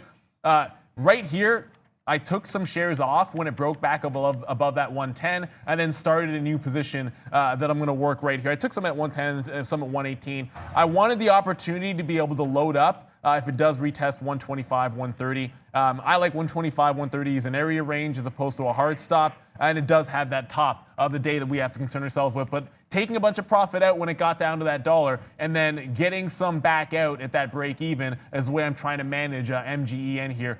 Brendan, what's up, bud? We saw Tyson TSN moving yesterday following a decent report. Here's another one, BG in New York. From the food group, so 7.5 or 7.25% here, back to $60. This thing's been on a tear lately. 45 up to $60. Food, everyone buying more food, staying at home. So a little bit of a stay-at-home play here. Earnings were good for BG. Just going to quickly go back over to First Solar here. Obviously, I'm going to trail out of this one, and I could have turned the rest of this trade into a winning trade. Like, certainly, I could have allowed it to come back and put in a lower high and get out close to flat or maybe a slight win off of 97. But, we anticipated that it might run into some trouble. Just going to let you see here post-market on the earnings. This was a top at 98.50. Anytime I see that, I'm going to have that marked as resistance, whether it's the dip buy or the breakout trade. And that's the reason for taking it off. It's not about being psychic thinking it's going to come down. If I knew for sure it was going to, I would have already shorted it instead of waiting for another test of 98.50.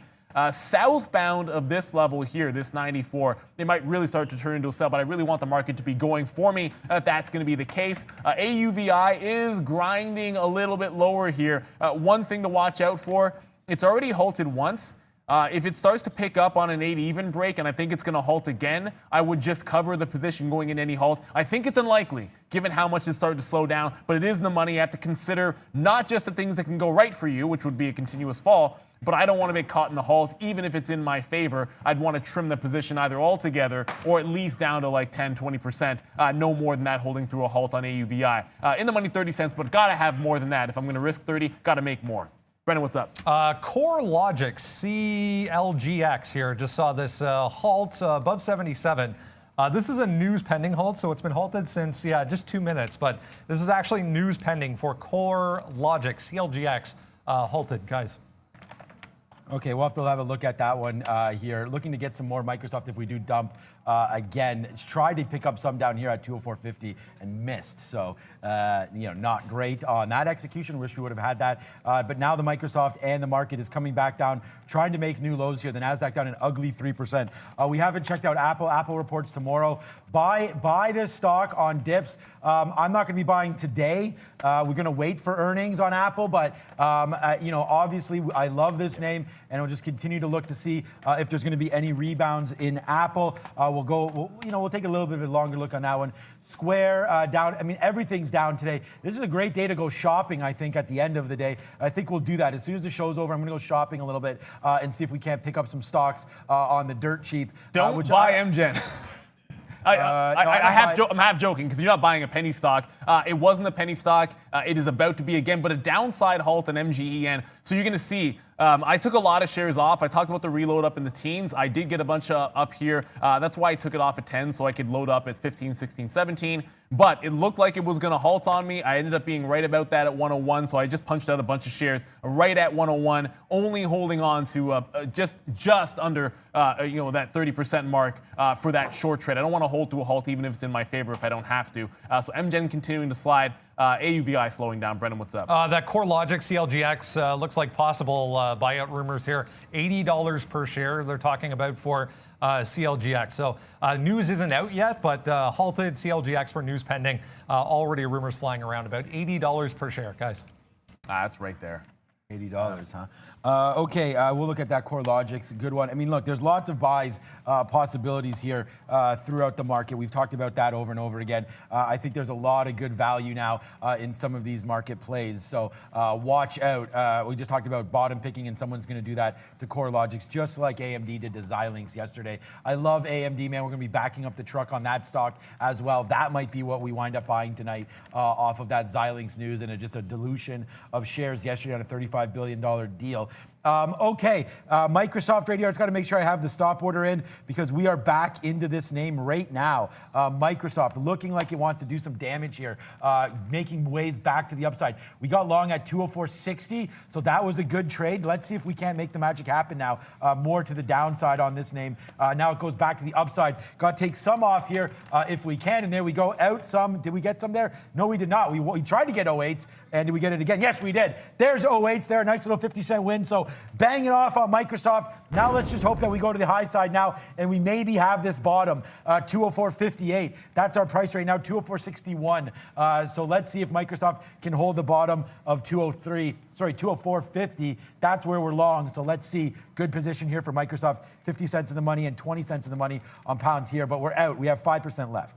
Just shy of the 50-cent win for the first leg of AUVI, but you are seeing it start to try to consolidate off a bottom here. So if it does hold 8 even, I might take another leg out on any further dip. I'm only risking that back into 9, so plus slippage, it could be 30 to 40 pennies depending. That's why I got to take some profit on the once we break that absolute value. So I want to hold, and I'm going to hold a little bit for an 8 even break, but it is worth noting after any kind of a halt, you do sometimes see price discovery improve, and that means a tighter range. If that's going to be the case, that's why you got to take some profit out in front of 8, despite the fact it could come all the way back in. Just to go to core logic for a second there, if in fact there's some confirmation of this at 80, it's already run rather close to this price. This would be an interesting premium here because it was such a stable stock. It was essentially just trading in a $4 range for so long.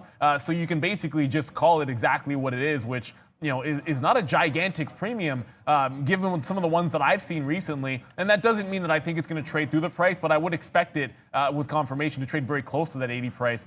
Smaller the premium in a heated market, a lot of times you do see some expectation that there might be a rejection of the deal or a higher bid, things of that nature. So watch out for that when CoreLogic opens back up. All right, Ken H., I see you on here. PayPal, if it breaks 195, thanks for bringing that up. I love that trade. So we are going to watch to see if it breaks through 195. Thank you so much to Mr. Ken H. there. I do like this name. This has been my pick. I made this pick back in January before coronavirus came rearing its ugly head at, I think it was 108. So a nice little win here for PayPal, but I do like it. Let's move this out. I do like it if it breaks through 195. Reason why also, I don't know if I can zoom back too far, but 195 the other day here, that's 195.60. There was a one, there it is right here. What day is this? October 26th. So 28. So 2 days ago, we touched bottom 195. So in a market plummeting like it's doing right now, I think this is a reasonable spot to think about picking up some PayPal to the short side through 195. Thank you, Ken. I like that. I also like the long right now too, if this market wants to pop. So you do have a nice little area of support there at 195. We're going to try to go short. And there we go. So now we are short 194.90 here on PayPal, guys. Brennan, I think, wow, it's already 10:20. Wow, that's crazy. Crazy action, guys. I mean, obviously the market is flying along. I'm still watching for 2 names to open back up, MGEN, which is any second now, and of course, news related to CLGX, so we don't know when that's going to reopen. But 10:20, time to get over to the small cap recap. Let's go to the big screen.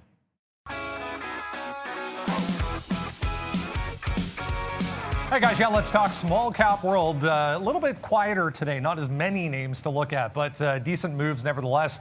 SRRK, the first one we'll talk about, a little pop up here in the aftermarket yesterday. Remember, this is the one that had that huge move up on the day yesterday. We mentioned it. Join us at 1 o'clock, by the way. We're talking about second day plays. So this is one of those for today.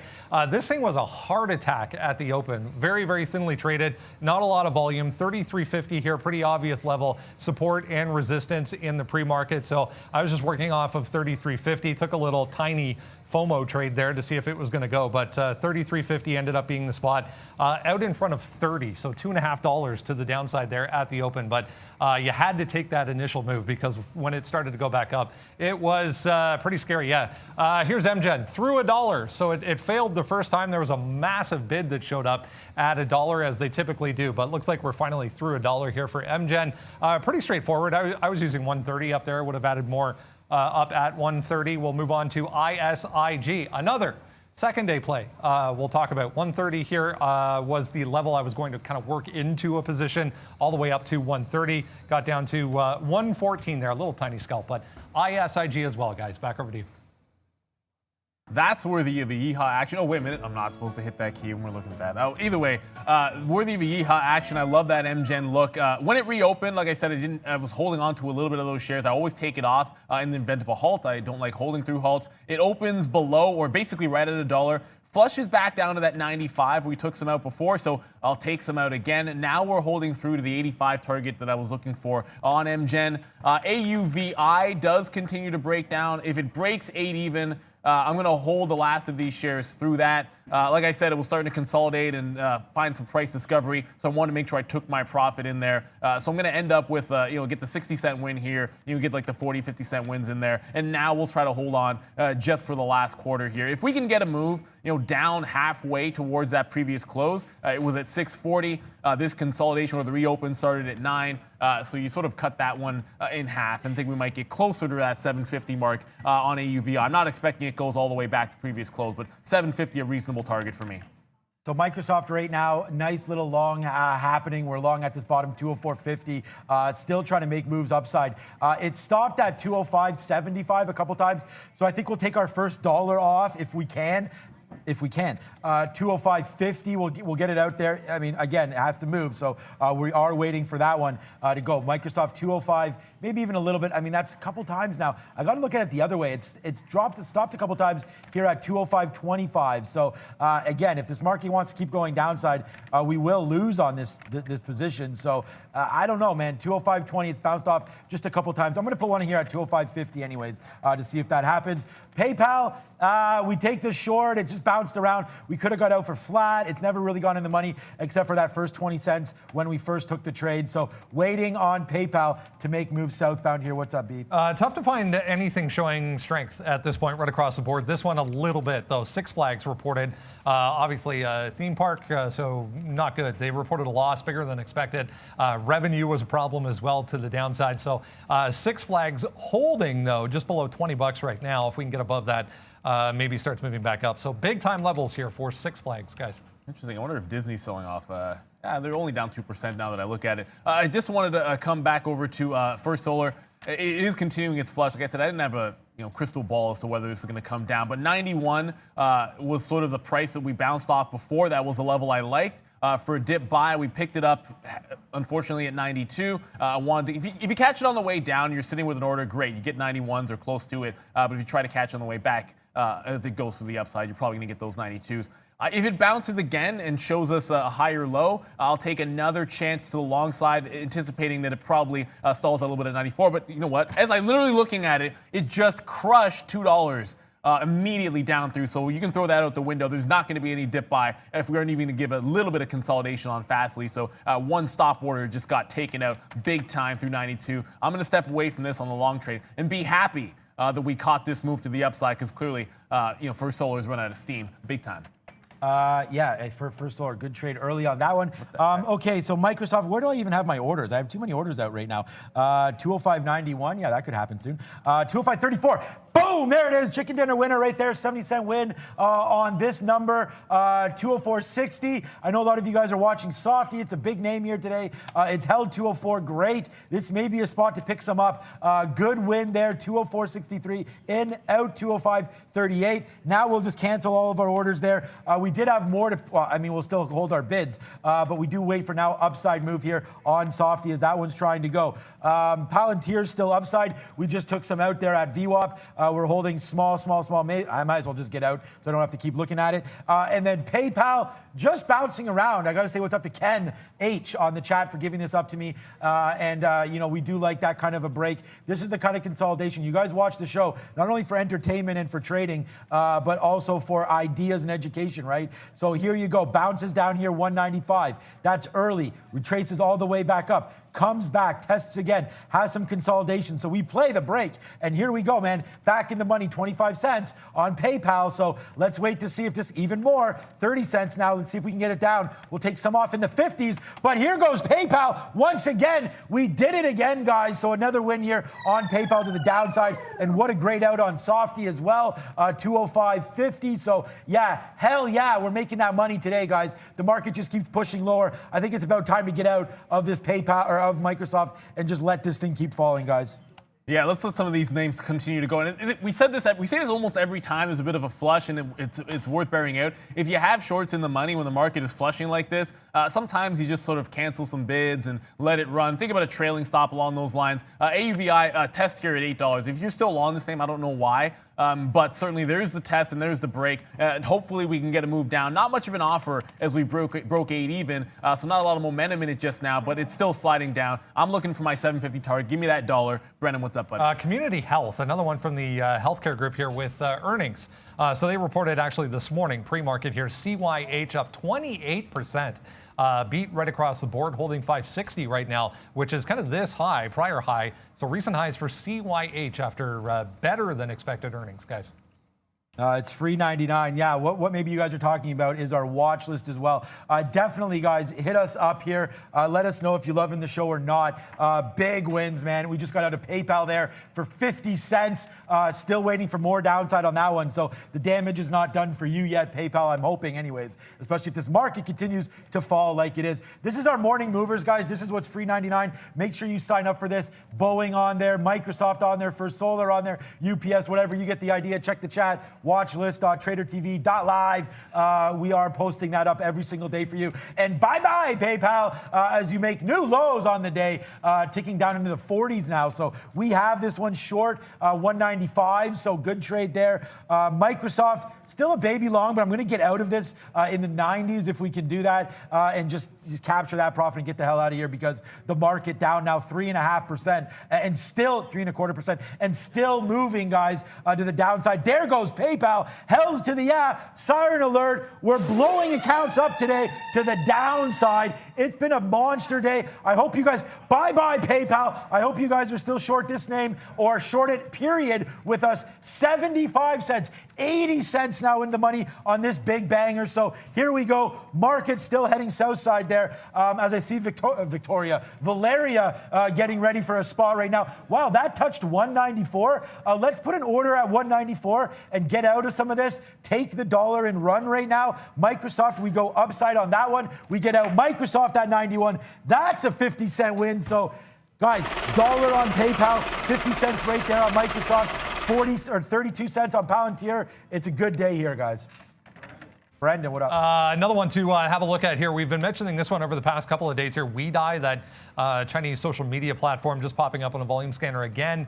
250 gave you a great opportunity. I wish I saw this pre-market. Went all the way up to 250, failed immediately right back down to basically where we closed yesterday. So WEI still doing volume. About 2 hours left in the European session. We've been talking about stay-at-home names coming back to life once again with these rising COVID-19 cases. Valeria is watching what's going on over in Europe. What's up, V? Hey, Brandon, European shares hit their lowest level since May. German delivery hero is among a few gainers, is up as it raised its guidance for 2020 sales. Back to you. Delivery Hero, another one, guys. Stay-at-home name because of the food delivery services, guys. We mentioned SRK off of their offering a little bit earlier. It did break above that 35. It tried to break out above there a couple of times, pulled back. Now we've finally rejected that price. So that's going to be a signal for me that we can start shorting this one. Unfortunately, unable to catch this at 34 break. This stock has a bit of a spread here. So at the time, you're looking at easily more than the 5 or 10 cents that I'm watching at this point. So you got to consider that with any stop, like a 35 break to the upside. If that is your out, you got to give it, or maybe have your aggressive limit order if you're not using a market order, up around like 25, 30, and expect some slippage. I want to be shorting this one back above 34 even. I don't care too much about VWAP at that price. If we consolidate lower, then I would consider something around that 33.50 is now. But first look is still going to be using that 35 for the short trade. Just to recap a few positions that are on here. We talked about MGen back into penny stock status. It's holding that low, at least for now. 95 is that current price. I didn't really dip out of any shares outside of when it reopened after the halt. I will do so now. If it wants to make a 95 bottom, I'll take a little bit more out and then still maintain the other orders I have down in front of 85. See if we can get a bigger win on that one. 115 is the price I have. XSPA, now I said this one was likely going to be, I should should never say this, was likely going to be a little bit more calm and an easier short to work off of. Once it started going, it's really just this $2 level, and I'm still actually holding, believe it or not, half the position here, despite starting to take some out. This stock has essentially just been gliding back down towards what was like a 150 support. Once $2 goes, I want to see if I can get something a little bit bigger of a move to the downside. But it's got to break the 2 first. I'm short here. My new price is, my last price was at 207. This one I didn't average up. I actually averaged on the way down as it was coming in the money for me on XSPA. The last one is AUVI, still holding $8, guys. Already took the wins here. It's now $9 stop, or $7.60 and change for a dollar winner. It's very binary at this point for me on AUVI. There goes Microsoft. Also, guys, we are out of that. No, that's not Microsoft. That's Bitcoin, and that's not really doing too much. Here goes Microsoft. Beautiful long here at 204.50. I hope you still have that as it rips to the high side. I did want to say a big shout out to Una. Thank you so much. This is what we're doing it, guys. This is why we do it. Good job. Love the hard work we put in. Subscribe must be a must there. You all deserve more. So thank you so much to Una for that one. And thank you so much for that last super chat there. FSLR call this morning. Good. Yeah, crushing it both ways. Good thing since the video guru. Nice to see you crushing that stock. And I hope you guys are also crushing Microsoft. We talked about 204.50 being a strong one. We went short PayPal. It fell through.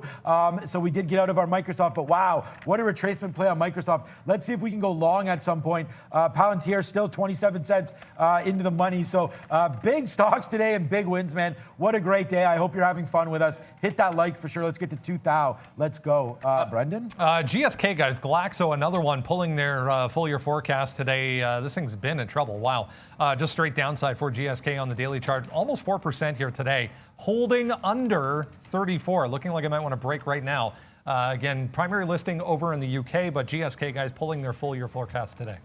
We got a good question here, and if you guys always want to be following along from 9 to 9:30 when we go over the watch list and talk about some key levels so you can get some of these ideas or stocks that are going to be worth watching. Sean will always bring up the imbalance locator. Sebastian, you just asked me about, one of our members in the chat asked me about showing an imbalance locator for SRRK. I just went over going into a short if I get an opportunity at the price that I like. But the imbalance locator is going to show interest in the opening and closing auctions, right? So there wouldn't be anything right now. In the event that it gets into the end of the day, you might start to see something before the close. But that's the time to watch that, of course, is going to be before the open. This is a NASDAQ stock, so you don't see anything until literally a couple of minutes before the open. On New York, you do get advance notice, and that's why you always see Sean bring that to your attention. We always talk about it. The show is about education as much as it's about trading. So I wanted to make sure that everybody got the benefit of what I thought was a good question there. I just want to quickly jump back over to Zoom. That should be Zooming back up a little bit, that's a terrible pun. But 520, at least for now, is holding. If it cannot hold this level, we sort of showed you guys on a higher time frame that this could get rather interesting. So if the market continues to flush, Zoom would still have room to go off of this 520 level. But turnaround here, holding above this price. UPS wasn't holding above the price that I like. Zoom at least is trying to do that. So it gives you the opportunity for a bit of a bounce to the upside here if we can catch it. I just think the market to go with me. Brendan, what's up? All right, guys. Lordstown Motors. Remember back on Monday we mentioned this was Monday was the day that it switched over from the SPAC to its own stock, which is RIDE on the NASDAQ, down 14% today. Trying to hold $14 here, but struggling at the moment. Decent volume once again for RIDE, guys. Just post up and yeah, right. I mean, look, that SPAC is also getting crushed there. We talked about that, broke through back through 10. I see in the chat there, thanks for the call on Microsoft, but yeah, I should still have this, man. This should be a $2 win right now, back up to VWAP. Should have held that. We try to hold a little bit more, but we had some bad calls on Softy, so we waited on that one, and unfortunately, when it ripped back up, I saw 50 cents and took it. Now it's a $2 winner, so yuck on that one, missed opportunity. PayPal, we just took another short here. Let's see if that can run. We're waiting for it to break upside 196. What's up, Bren? No update on time when this is going to reopen, guys, but looks like some headlines out here on CoreLogic. They have basically confirmed that, yes, they are talking to potential bidders. No decision has been made on any kind of agreement to sell the company. That's the key. But they have confirmed that, yes, they are talking with companies, guys. Well, thank you to them for letting us know. Brendan already had the gist of that news, and you want to hear price. and you want to hear confirmation that the board is sort of maybe approving of the deal. Not Sun W is not the name I wanted to go to. It was SRRK I wanted to jump back to. It just bounced to the upside. I didn't care too much. I told you guys I didn't care too much about VWAP. Yeah, it's on my chart. That's nice. I'm looking at the 35 level to work off of. It was a pre-market high. It tried to break out a couple of times through there to I guess, some success depending on how much you wanted it to go. I like the fact that it just failed off of it, so I'm going to use this if I can, but I want the shorts above 34. I don't want to be risking here like $1.50 when, realistically, the turnaround into the low of the day is not going to give you the best risk to reward, and you still need to break the bounce point down below 33 that it just had. So I got to have it in the 34 to 34.50 range for me to jump into this short trade, but it's looking like all systems go here. And again, this was off an offering, still trading strong, but it rejected 35, and I didn't want to. I only wanted to short the stock if it was going to reject that 35 price and basically nothing else. Okay, we do have a nice little run here on Facebook, a 40-cent win. We picked some up down there at 272. It's now at 272.52, so there it is. Rain down the money again. We're doing it again. This is another 50-cent win here on Facebook to the upside, so new position alert. Took that through 272. We actually have 272.14s all the way upside to 272.60. Ripping here. Let's not make the same mistake that we made on Microsoft. Let's try to hold this one backside here. 273. If we can get it back up here, 273.25, and we'll take a clean dollar, we'll do that. So here it comes, man. 60 cents now in the money. So we already did rain up the money. So we'll just do this guy. 2 thumbs up for a nice bunch of trades here today. FSLY as well on the New York. I know a lot of you guys are talking about that one. I like it. Has to break through 72.40. It has to clear all this garbage and come back to the upside. If it does do that, then hell's to the yeah. We'll be all over that. PayPal coming back downside now, back into the money. So we're short PayPal 194.03 off of a reload. And yes, we did that just once again, guys. Thanks for all the love. Another good idea here. I hope for it anyways on PayPal. Let's see if we can retest 194.50, guys. Did I hear that we're going back to Brendan? Maybe not. We'll go to Brendan in just a quick second here, but I just want to go back over to Zoom. It is retesting throughout that low. I need to see it bounce above 520, hold consolidation above there before I'm going to do this little bottom pick. It's getting a couple of wicks to the downside, but not really on volume testing the low, which it has to bounce off of. That's going to be the key for me on Zoom, but I am watching this one for a bit of a play. AUVI, watch out, that 8. Remember when I showed you guys in the level, you know what, let's do this again here because it's worth noting for any kind of a break of a key level. We're talking about this 8 being a bit of a consolidation bottom in AUVI, and yeah, I'm still short. But when 8 broke, the offer just would not go below. You'd see the bid drop down to 790, but no one was selling 96 and 97 and 98. Maybe there was one seller at 99, and that's a bit of a sign of strength. Had I not already taken a bunch of profit off in front of it, I would have certainly covered some more when I saw that happen. And that's one of the things I like to show you guys for a bit of a failed breakout, break downside look. That's why I think maybe it retests the top. I still have my stop here and I'll allow it to come all the way back to that 9 even before I get out. We've already taken profit, so it's just the last quarter here. Can't be a negative stock for me. Speaking of negative, let's get over to the sector watch where I'm sure you can guess the color of that board.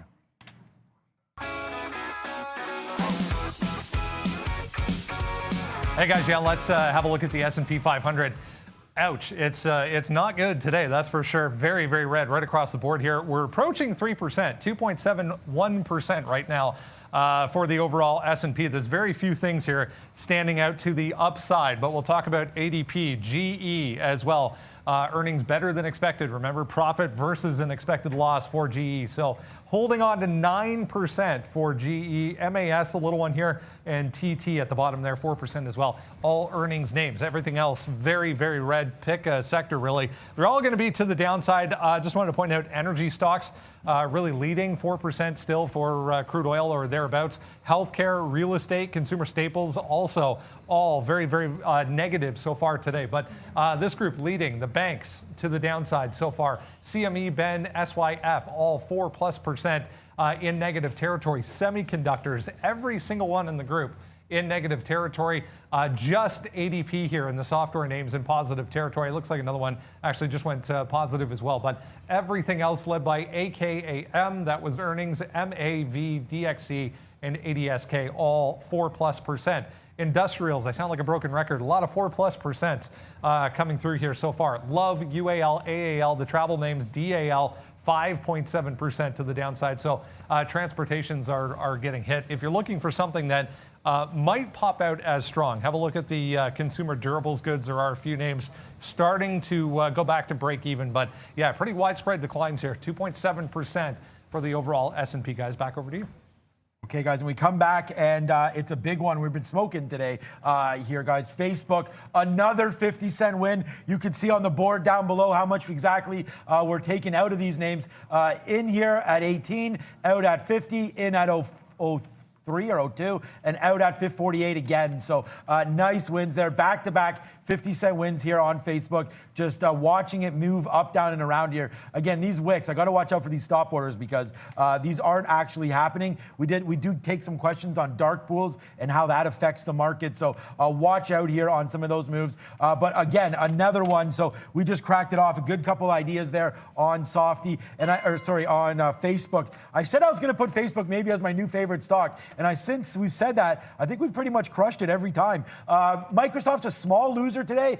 Good on anybody that took the advice up here. And I know some of you did, going short at 206.50 off this VWAP. I said we should have held it until there, but now it comes right back to the downside. Palantir still big. I mean, whatever. It's small now, but a big stock there. And then let's go. PayPal in the money right now, 4 cents, but obviously that's nothing. We're waiting down here once again for 194.60 to hit. If the market does fade in, we get this 100%, and then we'll wait for more 194s. But I mean, this has been an exciting, busy day here today. So hit the like, hit the subscribe, keep it coming. And by the way, stay hydrated, Hydration Nation. Trader TV water bottles are in the building. Let's go. Yeah, and it's only going to get busier if we get the open of that IPO. Of course, we are waiting en route. We don't know when it's going to happen, but certainly it should be worth a trade. A little bit of interest in that name. I talked about UPS, and I only ever had that 160 level that I was looking off of, so when it consolidated lower than that, I wasn't terribly interested. Once it broke above 160, and here it is, retrace, bounce, and then I get the consolidation on a higher low above my target range. Just got into trade here at 161.10. I want to be adding to this position two ways. Two more ways, I should say. Some more if it breaks out through this little top, but I also want to give it a shot on a bit of a dip to catch a better price in front of 160, where that's going to be my out. Not giving this one to low of day. It's a 60 level I wanted to play on UPS. So yeah, it might go in the money here, about 40 or 50 cents or so, but I really think the test will be back up at that 163, 164, and there it is, moonwalking action. That's like backwards walking. The more I look at it, but it is what it is. Maybe someone will moonwalk for real when we get to like 1 million subscribers, which the way you guys are giving us a love, definitely a possibility. So I'm looking to add on a break 160, 180. I'm looking to add on a dip between 160, which will maintain my average price, but still give me the same stop here on UPS, which finally looks like it might have made a bit of a bottom. Okay, I'm just trying to make sure because I got to get the market on open order in here for that route. I just got to make sure I have the right order type here. Yes, I do. So we have here all of, like, this is my keyboard here for NASDAQ. We have a bunch of different order types here. You can see EDGX, ARCA, NASDAQ, BATS, BYX, stop indicator, and this one right here is NASDAQ limit on open. So as you can see here, Brendan, just let me know a price range on route. This is what it looks like right now. It's on the NASDAQ. So, you know, if you want to be part of that opening print, you got to throw out a market on open order, right? So I could put it out for like $100, and then I'm sure that's probably somewhere near where it's going to open, and then you'll get that opening print. But if there is any open indicated prices, please let me know, and I'll get that order out there, and we'll see it go crazy and through. Here's Facebook, man, dropping. So good bunch of outs at 272. Watch out, man. The market's coming back downside right now, so we are a little nervous about this market right here. Yeah, and I still see no different indication. It was a 27. It was I think 22 to 25 was the initial range. I saw a number of 27. I haven't seen any updates there. I just missed that break at 161. And you just talked about the dark pools, Sean. So it looks like it retraced to 161.50 here in UPS. It actually didn't. It's been holding 162 on this little break. I wanted it in like the 75 to 80 range, as I mentioned. So, you know, I do have the long here at 161. I'm trying not to chase it too far. If it does dip back in, I'll see if I can't buy on that little dip if I get the opportunity. AUVI back below that $8 range. So we're in the money again. I want a dollar winner on the last of these shares after taking 40 to 60 pennies initially, but you are seeing it. I mean, it does tick below. It just does not find the follow through below that price, and that's the reason for taking the profit off. And this is exactly what I meant. Just no real selling. Once it gets below, the spread opens up a little bit, and I want to see sellers at 95, 96. If I was still holding a bigger short position and this break again had lack of follow through, I'd certainly be considering a trail, maybe at 825. I don't, because I already took profits, but that's just my suggestion. Here comes PayPal. We'll see if we can't punch this one in the face again off of a nice reload short side right now. Follow us all on Twitter. Follow us all everywhere. The show especially. They're at TraderTV.live, at TraderTV. Sean, Neil, Brendan. We've put this one up for you. I'm waiting to get out in the 60s here if I can on a little bit of this. We are short above 195. Look at the spread, guys. 20 pennies. So you got to watch out. That's why I just need like one little move down here in the futures, and we'll get out of this one. And we may also rebuild our position on Palantir. It looks like it's come back in a little bit here, back down to 25, 26. So this is not bad. I've already seen it rear its ugly head downside. So I think we can wait for another spot down here to reload into Palantir. But right now I still need that PayPal, that socket. Oh, socket was a good one. Waiting for $4 to break. That didn't happen. I trade everything on the show. Today it's been DraftKings with the biggest winner by far today. Facebook as well, Bitcoin, Microsoft, Palantir, PayPal, Socket early in the pre-market. And then one of the best trades of the day here, I think the best trade of the day for me anyways, Tupperware, long, 26.50 off the open. Bang, bang, bang. $3 in the money there on top. What up, B? CLGX. This is crude oil. Sorry, I'll flip back to CLGX. Yeah, a huge build in crude oil stockpiles. But CLGX, guys, reopened right where it was. So the news was out. Everybody knew the news. So we're kind of right where we were. No deal. Remember, the news are the key to the news. No deal done yet, but they are talking to potential bidders, guys. And just to reiterate, the IPO today is Root. It's on the NASDAQ, ROOT, if you're watching for that. So I was kind of hoping we'd make a run at that $80 range, which was speculated as the price, but haven't seen it happen just yet. UPS is going to move further in the money here. I'm still looking for a chance to dip by, and the further it goes, the more likely I'm going to have to. I'm going to slide it down back towards my actual price here, 161. So no longer going to take 161.80. That was more of a break through what was a bit of a consolidation top. If it gives me like 161.50, that's a much better price if it is going to pull back in. I do have a target, and this is just, you look at this consolidation going into the open and then a push up, failing through 164 and coming back in. That's why I'm going to take profit for like 2 to 250 right around that range, guys. It's just, I expect there to be some chop if there was before. It's a decent bottom pick here. I like that 160 level. Finally waiting for it to come into plan. And sort of speaking of plans, we do have coming up, it's a busy day. At 1 o'clock, we're going to be back live doing some educational content for you guys, covering 5 topics. You're going to see one of those for Time of Day Matters. We trade heavily in the morning. You guys will see that. The show ends at 12, but lunchtime exists. The close does exist. There's different time frames. You might have to adjust your plans. We go over some ideas as to different strategies you can utilize for those different times of day and what makes those different times of day different in the first place. So that's just one of the 5 topics that we'll be covering today. So want to make sure you guys tune in for that. 1 o'clock, just an hour after the show, we're going to be back here live for you guys. Jumping back over to Zoom, this is exactly what I was looking for. Now we're bouncing and holding above that 520. So looking for a bottom pick entry, similar to what we've done here in UPS. I'll just take it hopefully in this range, like 521 and change. I don't want to have to pay up to like 22 or 23. But if it continues to hold a low, I'll take a bottom pick on Zoom and see if this can't get back to the upside as one of those stay-at-home names, which might fare a little bit better today.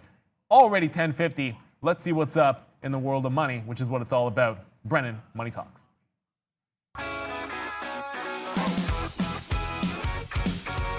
Hey guys, yeah, let's have a look at currency world. I was just checking out Bitcoin down here. Yeah, pretty negative for both of these, Bitcoin and Ethereum, down about 4% each. Still, though, Bitcoin holding above that 13,000 level, which is still that kind of upper end of the range that we were talking about over the past couple of days.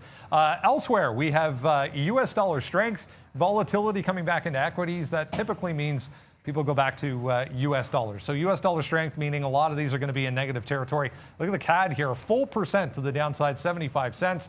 The euro, 0.6%, 117 today, 0.5% for the British pound. Australian dollar, 1.22% in negative territory. CPI data out overnight over in Australia. Was better than expected. That's really all the news I could find. But look at the move down here for the Aussie. Still holding on to this kind of support area, 70.2 to 70 cents for the Aussie. But big move down today, 1% New Zealand following suit. But yeah, crypto is kind of interesting, moving back to the downside after another push up higher for Bitcoin. Guys, back to you. Yep, and okay, so we come back, and guess what's happening right now? See ya, PayPal. Wouldn't want to be a PayPal crashing downside right now. We're bidding 21s right now. If we can get this, man, hells to the yeah, $1 win right now on PayPal. We're trying to get this lower, lower, lower. We did get out at 65 like we promised there. Now we go to the downside on PayPal, 65 cents in the money. Let's keep on spinning this one, see if we could get 194.20s. We waited at 21. It goes down to 25, so maybe adjust. Who cares about 10 cents? We're in the money $1 right now on PayPal. Let's keep on going to the downside as the market continues to get crumbled. Bang, there it is. We punched that in the face. Welcome to the jungle. We're just getting started. Let's go. Just getting started. I like that term. The day is just getting started. I got another bottom pick here. I like Zoom off that 520, so I'll take a first look. I'm only going to risk $1 on that trade, which is not a lot for Zoom. But in a crumbling market, well, that's maybe overstating it. In a downward moving market, very similar to UPS, this is not a trade I'm giving too low of day. I'm giving it to the level that I previous liked to bounce off of. And that's why if I like that price level and buying comes in there like it did previous times, fair enough. But if it breaks, I'm not going to give this $4 when I think I'm going against counter trends. So right now, UPS is still holding. I haven't added to that position. So one in the money $1, one out of the money $1. It looks like Zoom is the weaker one here if it breaks at 520. I'm not even giving it to the low day, which tells you what I think about it. So in and out, it's going to be a relatively tight stop. But if I'm trading something like this off a bottom pick, it has to be perfect. Otherwise, I don't want it. That's why I've resisted the temptation to pay up on UPS. I wanted to buy into more shares on the way up, but I'm not buying more shares $1.50 in the money. I wanted it like 50 cents higher for my price. No need to chase these things too far. Speaking of chasing, I just want to go back over to MGEN. I wouldn't consider chasing this down. That would not be my idea. But after the halt, it's worth noting that it couldn't break back above this 105 range. And yeah, all of my shorts have been higher than this price, certainly most of it in the teens.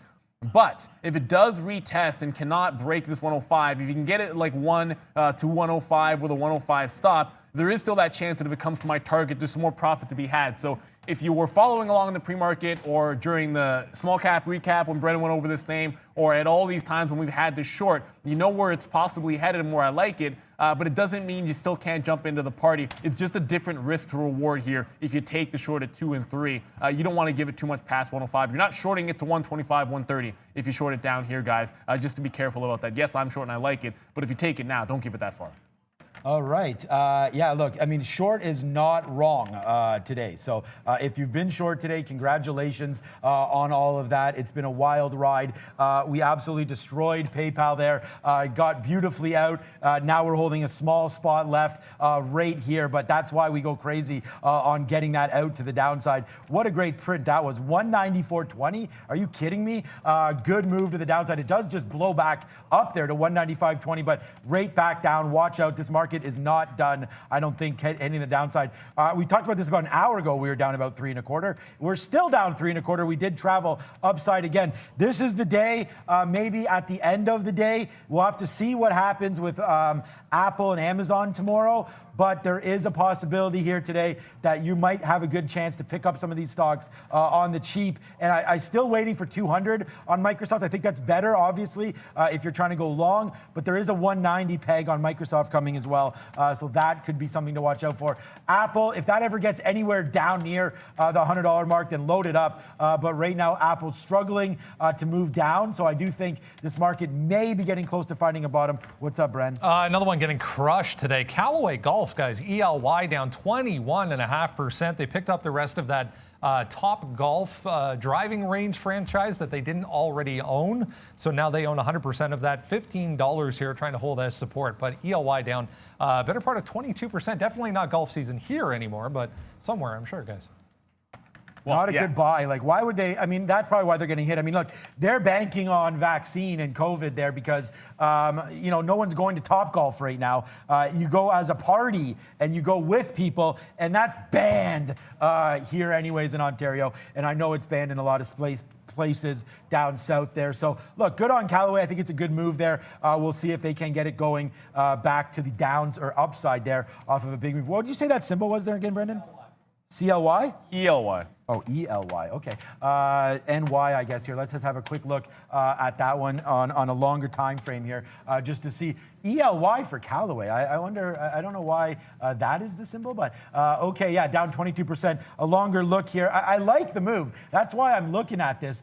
We talk about golf and what that means. I think it's a great sport. Callaway has the name there. So this may be something to pick up longer term here. Bottom, I like this little area here, 11. I don't think we get there on this move, but this is not a bad spot right here, 14, 15. I'm going to do a little more research. I may put this one in the longer term portfolio on a 22% down move. PayPal still 60 cents in the money, but we just did take $1. Let's see if this one wants to fall even more, guys. So I just checked, and still looking like best I can see 27, both the issue and the indicated open en route. Any updates that I do see, we'll try to get involved in giving guys updates. Of course, Brennan's all over it on the Icon Terminal. I just want to go back to Bed Bath & Beyond here for a quick second. It's starting to go a little bit sideways, and another name that got beaten up, I mean, it was on our watch list, so we can talk. We obviously went over it a little bit, but I'm just noticing this consolidation. It's not that it's about VWAP, but this 2140 area. If we can get back above, and Sean just mentioned, I've got a couple of bottom picks, one which is working, one which did not.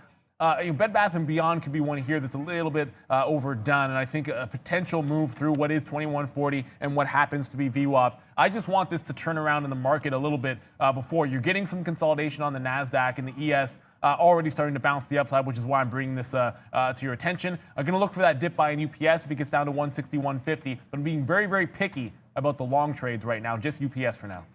Okay, Palantir, look, the market's rebounding here. So Palantir through 1031, we're going to go long again on that name. So that should be a good one. I'm looking forward to hopefully picking some up on the high side of that one.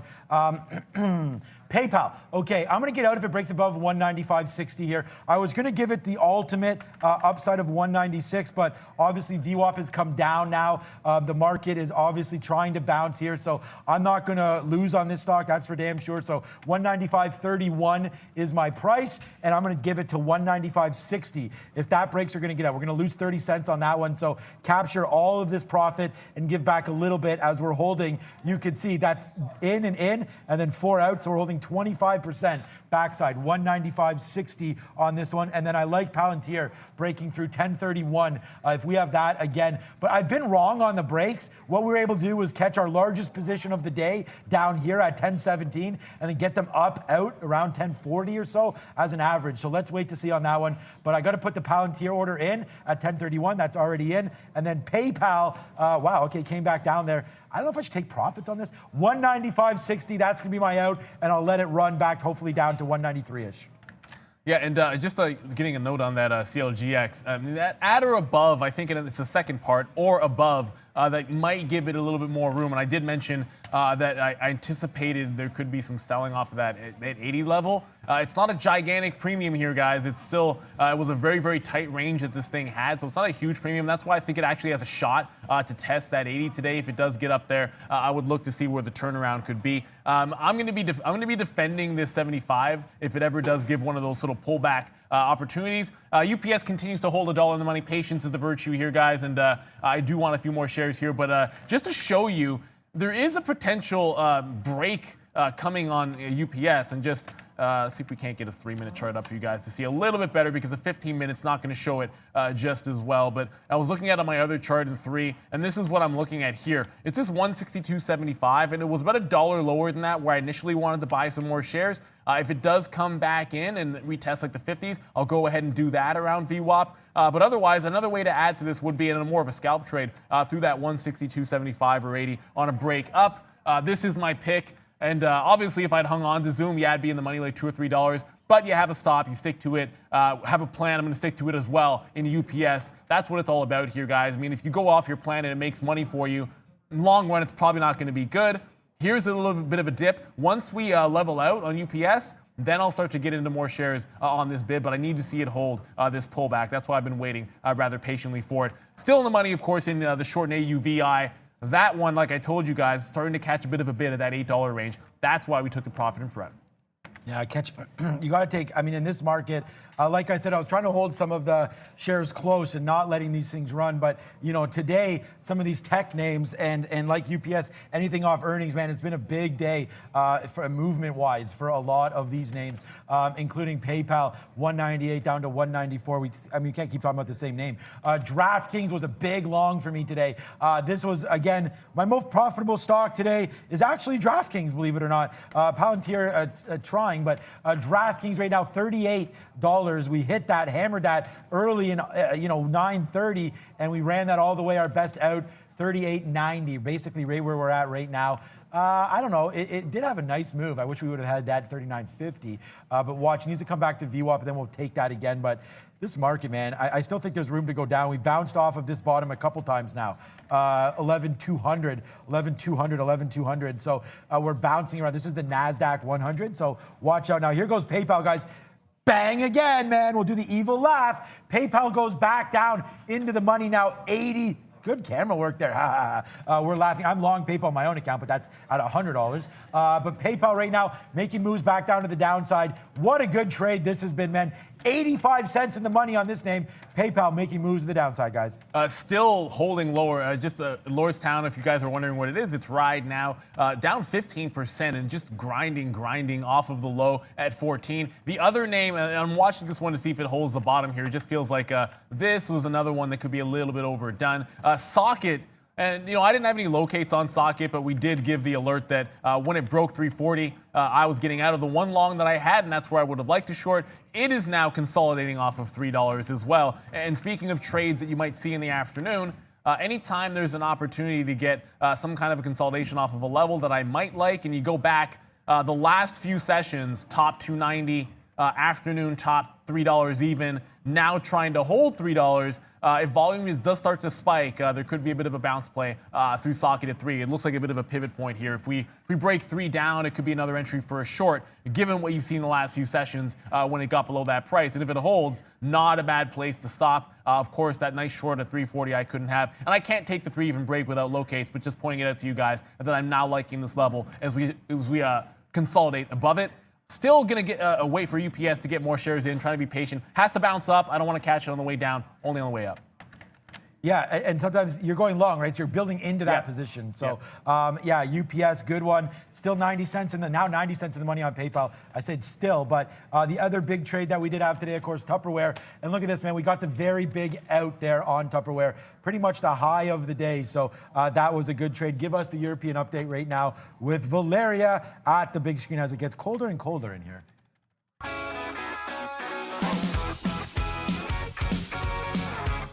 Hey guys, welcome to the European update. Europe is in a very negative territory due to growing COVID-19 cases, US election, and stimulus fears.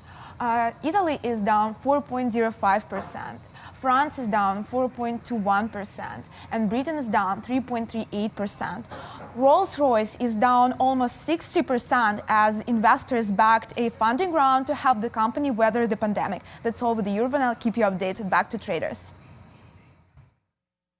We're back. Okay, yeah, thank you, Ms. V, for that one. We are back and ready to rock and roll here as we notice this market trying to make moves now back to the high side. So PayPal, I mean, I'm still always debating getting some out of this name just because of how much it's run around and back and down. And so 194.10, man, we just got down to there. So I think it's about time to get out and then just play some of these longs and stop fighting this trend to the upside, as it looks like that's what it wants to do. So, you know, right now the market just keeps bouncing off that 11,200. So if you are long, just be careful. I mean, I still like the trade to the short. Sorry, if you're short, I still like the trade to the short side. But 195 there may hit before 194. So 195.60 is the out. Not looking great, but I'm still happy with this trade. And you see size building back up. So watch out for PayPal here coming back to the downside. I still have that order. I'm still waiting for 194s, even though the market just bumped like crazy there.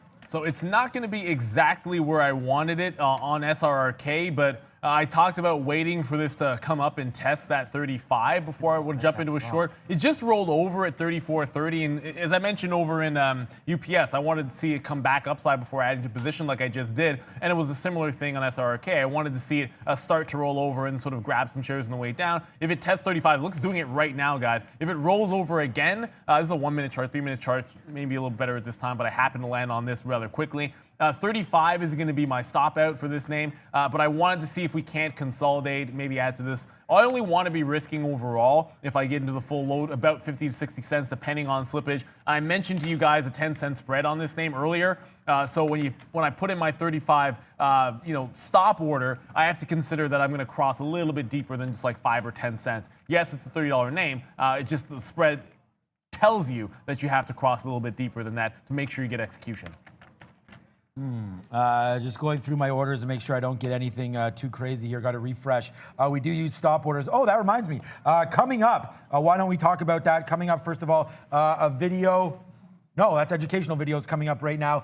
There it is, 3 order types. That's what we're talking about. This is coming back live, so with no rest for the wicked here today as we go big time coming back at 1 o'clock. Join us back live. Valeria will drop the link. We'll take that off, and I guess it's what? The video's on number 1, guys. There it is. Multiple time frame trading. I like the 12-minute, the 30-minute as well. On the show, we do use minute charts. So if you want to talk about, different ways of looking at different time frames, that's coming up. So we will have that for you live at 1 p.m. Sorry, that's coming up at 11:45. 1 p.m. is when we go with those topics again. Join us for those, guys. Should be a fun time.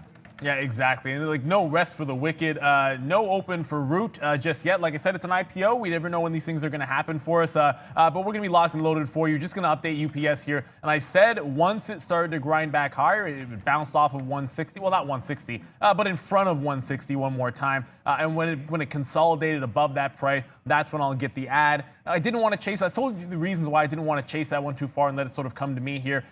With the market going as it is, I don't want to sit there and just pay 162, 163 just to have a horrible exit point on a loss trade. When on a down day, if you like something to buy, there's a decent chance that the market's going to let it come back to you. So I think you can be patient when you go long on a day like today. It's just simply because you have a good shot at getting a price that you're going to like a heck of a lot better. So that's the only reason why I waited to get some more shares here. I want to go back to Tupperware. Of course, Sean had the fantastic breakout trade just before the open. This actually bounced off of that break, not the actual breakout price, but a little bit, just a tiny little bit lower here, 26 and 25. However, resistance at 30 even, technically 29.92, lower high at 29. This could be a bit of a play to the south side trade if there's going to be a secondary push downside in the market or just individually in this name. I like the lower high that it's put in off of an even dollar, so 30 and then 29. I'm going to like that psychologically. So Tupperware is on the radar for a lunchtime or a tracement trade. I don't love it here a dollar lower than that test price of 29 even. I think you want to give it a little bit more room.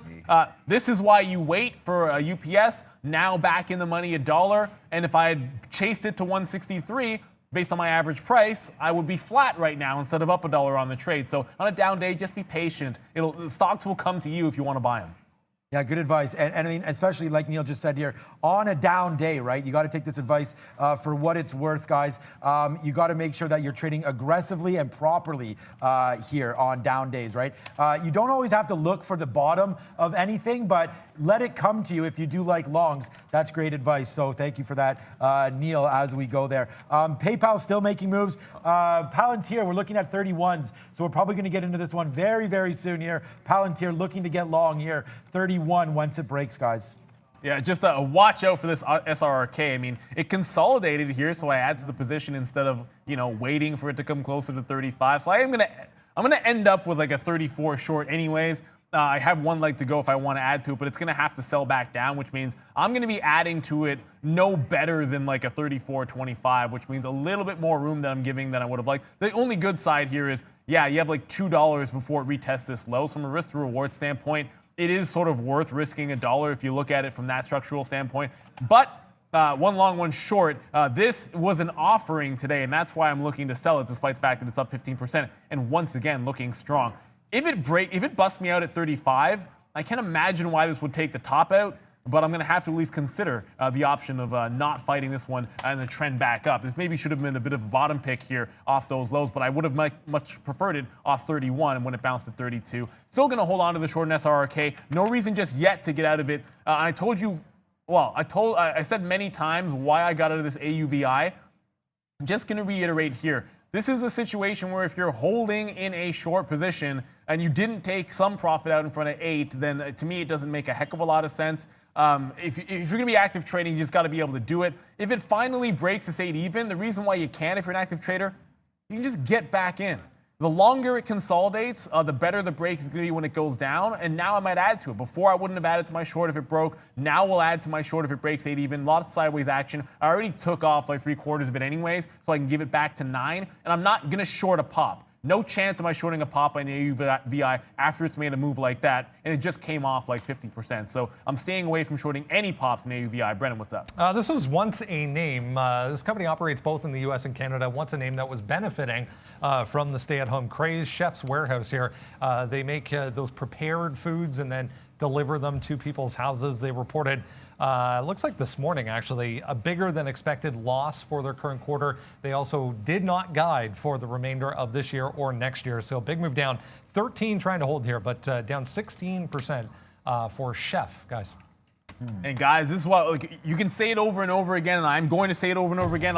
Maybe we should get rid of the hot dog action because baseball season's over. Congratulations to the Los Angeles Dodgers taking it in 6. I definitely like the team finally getting revenge for losing to the Houston Cheaters, and they get their championship for those that are still on the team. But this is why you're patient with UPS. We just talked about waiting for it to come to you and how there was this potential break at 162.75 to 80. If I see that, it allows me to add to my position at 161 and change, take the $1.50 scalp trade out of it, and so if it does turn around again, I can rinse and repeat. This is getting into lunchtime trade. It's entirely possible we hold this range before breaking out. So if you had the opportunity to take a third off and then add a third back on and then work this trade that way before potential breakout, why not do it? That's what I'm going to go with on UPS. So that's why I'm scalping out just $1 on a third of it. And I would add, but I want to make sure that it's continuously putting in higher lows. If it were to now break this 160.65 and retest 160, I'm not buying on that dip. But if it bounces in front of that 160.60, I will definitely pick some more shares back up in UPS as long as I can play that range. I did add into SRRK. My price is going to end up being 34 and change here. If that one breaks 35, got to get out of that one. I think it can go back down to 32. That makes sense to me. I would definitely take profit in the first $1 and see if we can't get the full move all the way down. But it's looking pretty strong as I stare at the level 2. This one could break to the upside. Okay, yeah, we're also looking here. We finally got our Palantir long. Did it actually go? We got to wait to VWAP there, 37 or 38. So we are back into this long at $32 there. Or sorry, 33. What is my price? 31.25. Oh yeah, because we had a little bit still. So that's why we get a nice little average price there. It looks like PayPal goes back through the roof there. So out of PayPal, big successful trade. Really happy with the way that one turned out. But still, I think there's more to come there. But we are out of PayPal, not letting it go back up to VWAP there. What's up, Beat? Another one to look at here, guys. Into earnings, Teladoc, just looking for strength of any sort right now. Look at TDoc up 2.25% here, just making a day high through 227. Reporting aftermarket tonight for Teladoc, guys. 2% to the upside.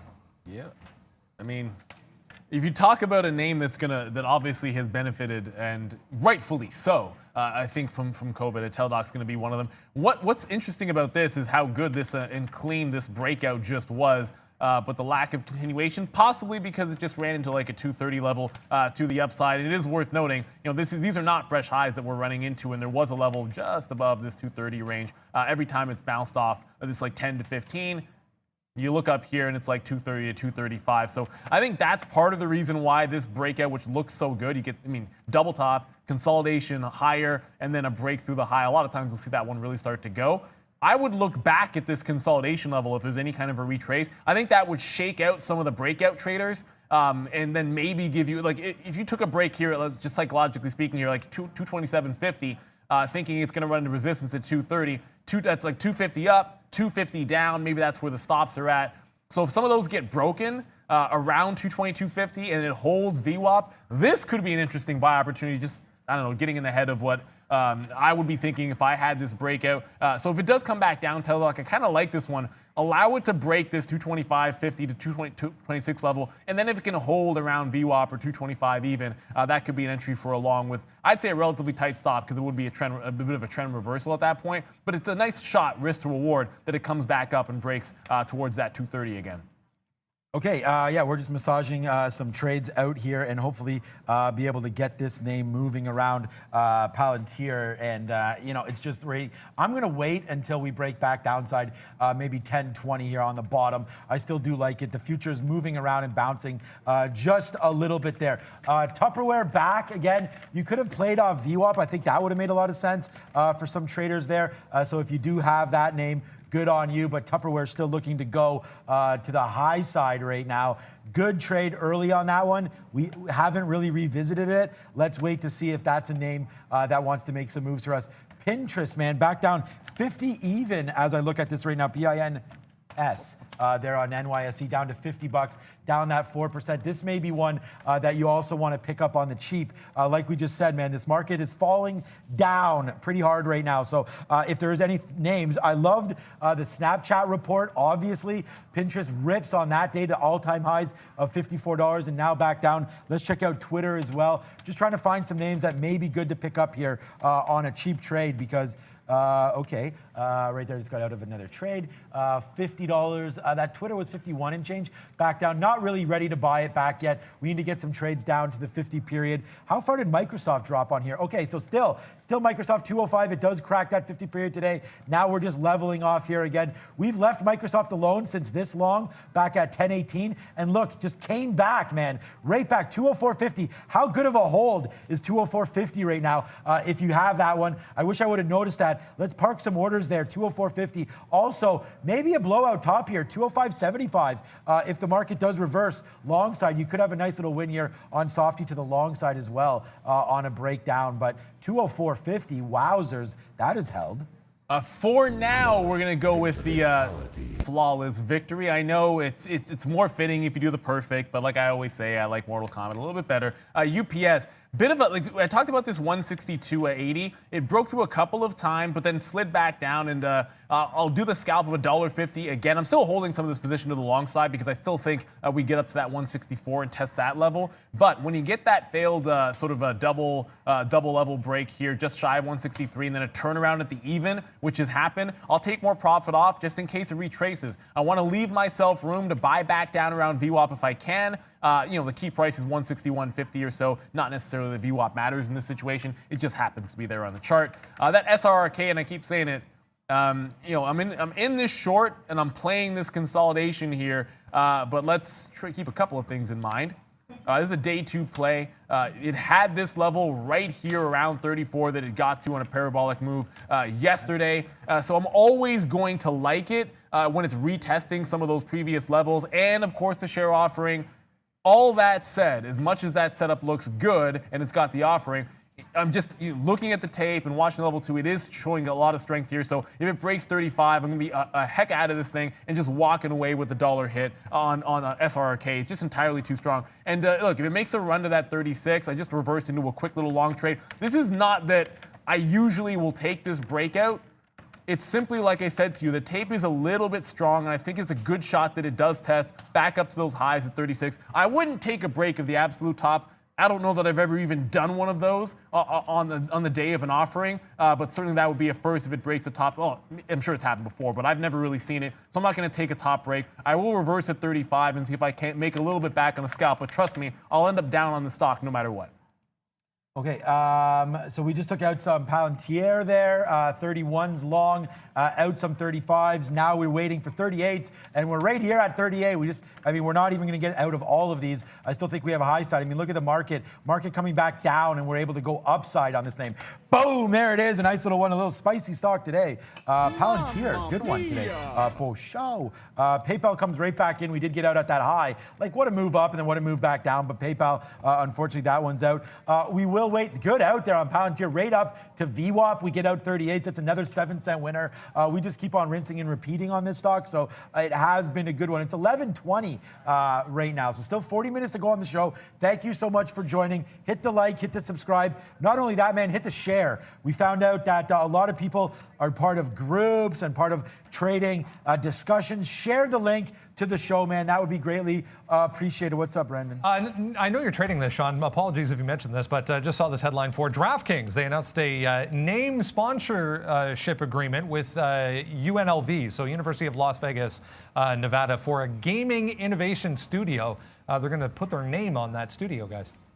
Yeah, I saw that. That just looks like more expense to me. So I don't know. I didn't take anything long. I did note that in DraftKings, yeah, is my largest winner today. And you can see not really much happening off of that news. I still like this blowout to top here, 39.50. DraftKings has been beat up lately, and I love the long. I mean, I can't just sit here and talk about the long and then not possibly take it, but look at this, man. It cracked through. This is a great opportunity. I'm going to be buying some more today in my own account. I like the stories. I like what they're doing in DraftKings, and again, I just think that they're going to lead the way in gambling, so watch out for DraftKings, a good pickup long term. Right now, as a day trade, not super in love with it, but for a long-term play, I like it down here, $39. I'm long like 36.37. I'll double check that price in the account, but good trade here, I think, on a huge pullback for DraftKings lately. Yeah, and I'm gonna mutedly celebrate the win on SRK here, and like I think, and I told you all the reasons why it looked relatively strong, and I'd take a shot at a quick little scalp long, which I've already come and done in front of that 36. And I'm still be down on the stock, but just make a little bit back when you notice the strength in the tape. And if I'd taken that conviction in the gut, moved my stop down to like the 70s and broke out to the long side there. That's one thing that I could have done, and I will revisit if I ever see this again.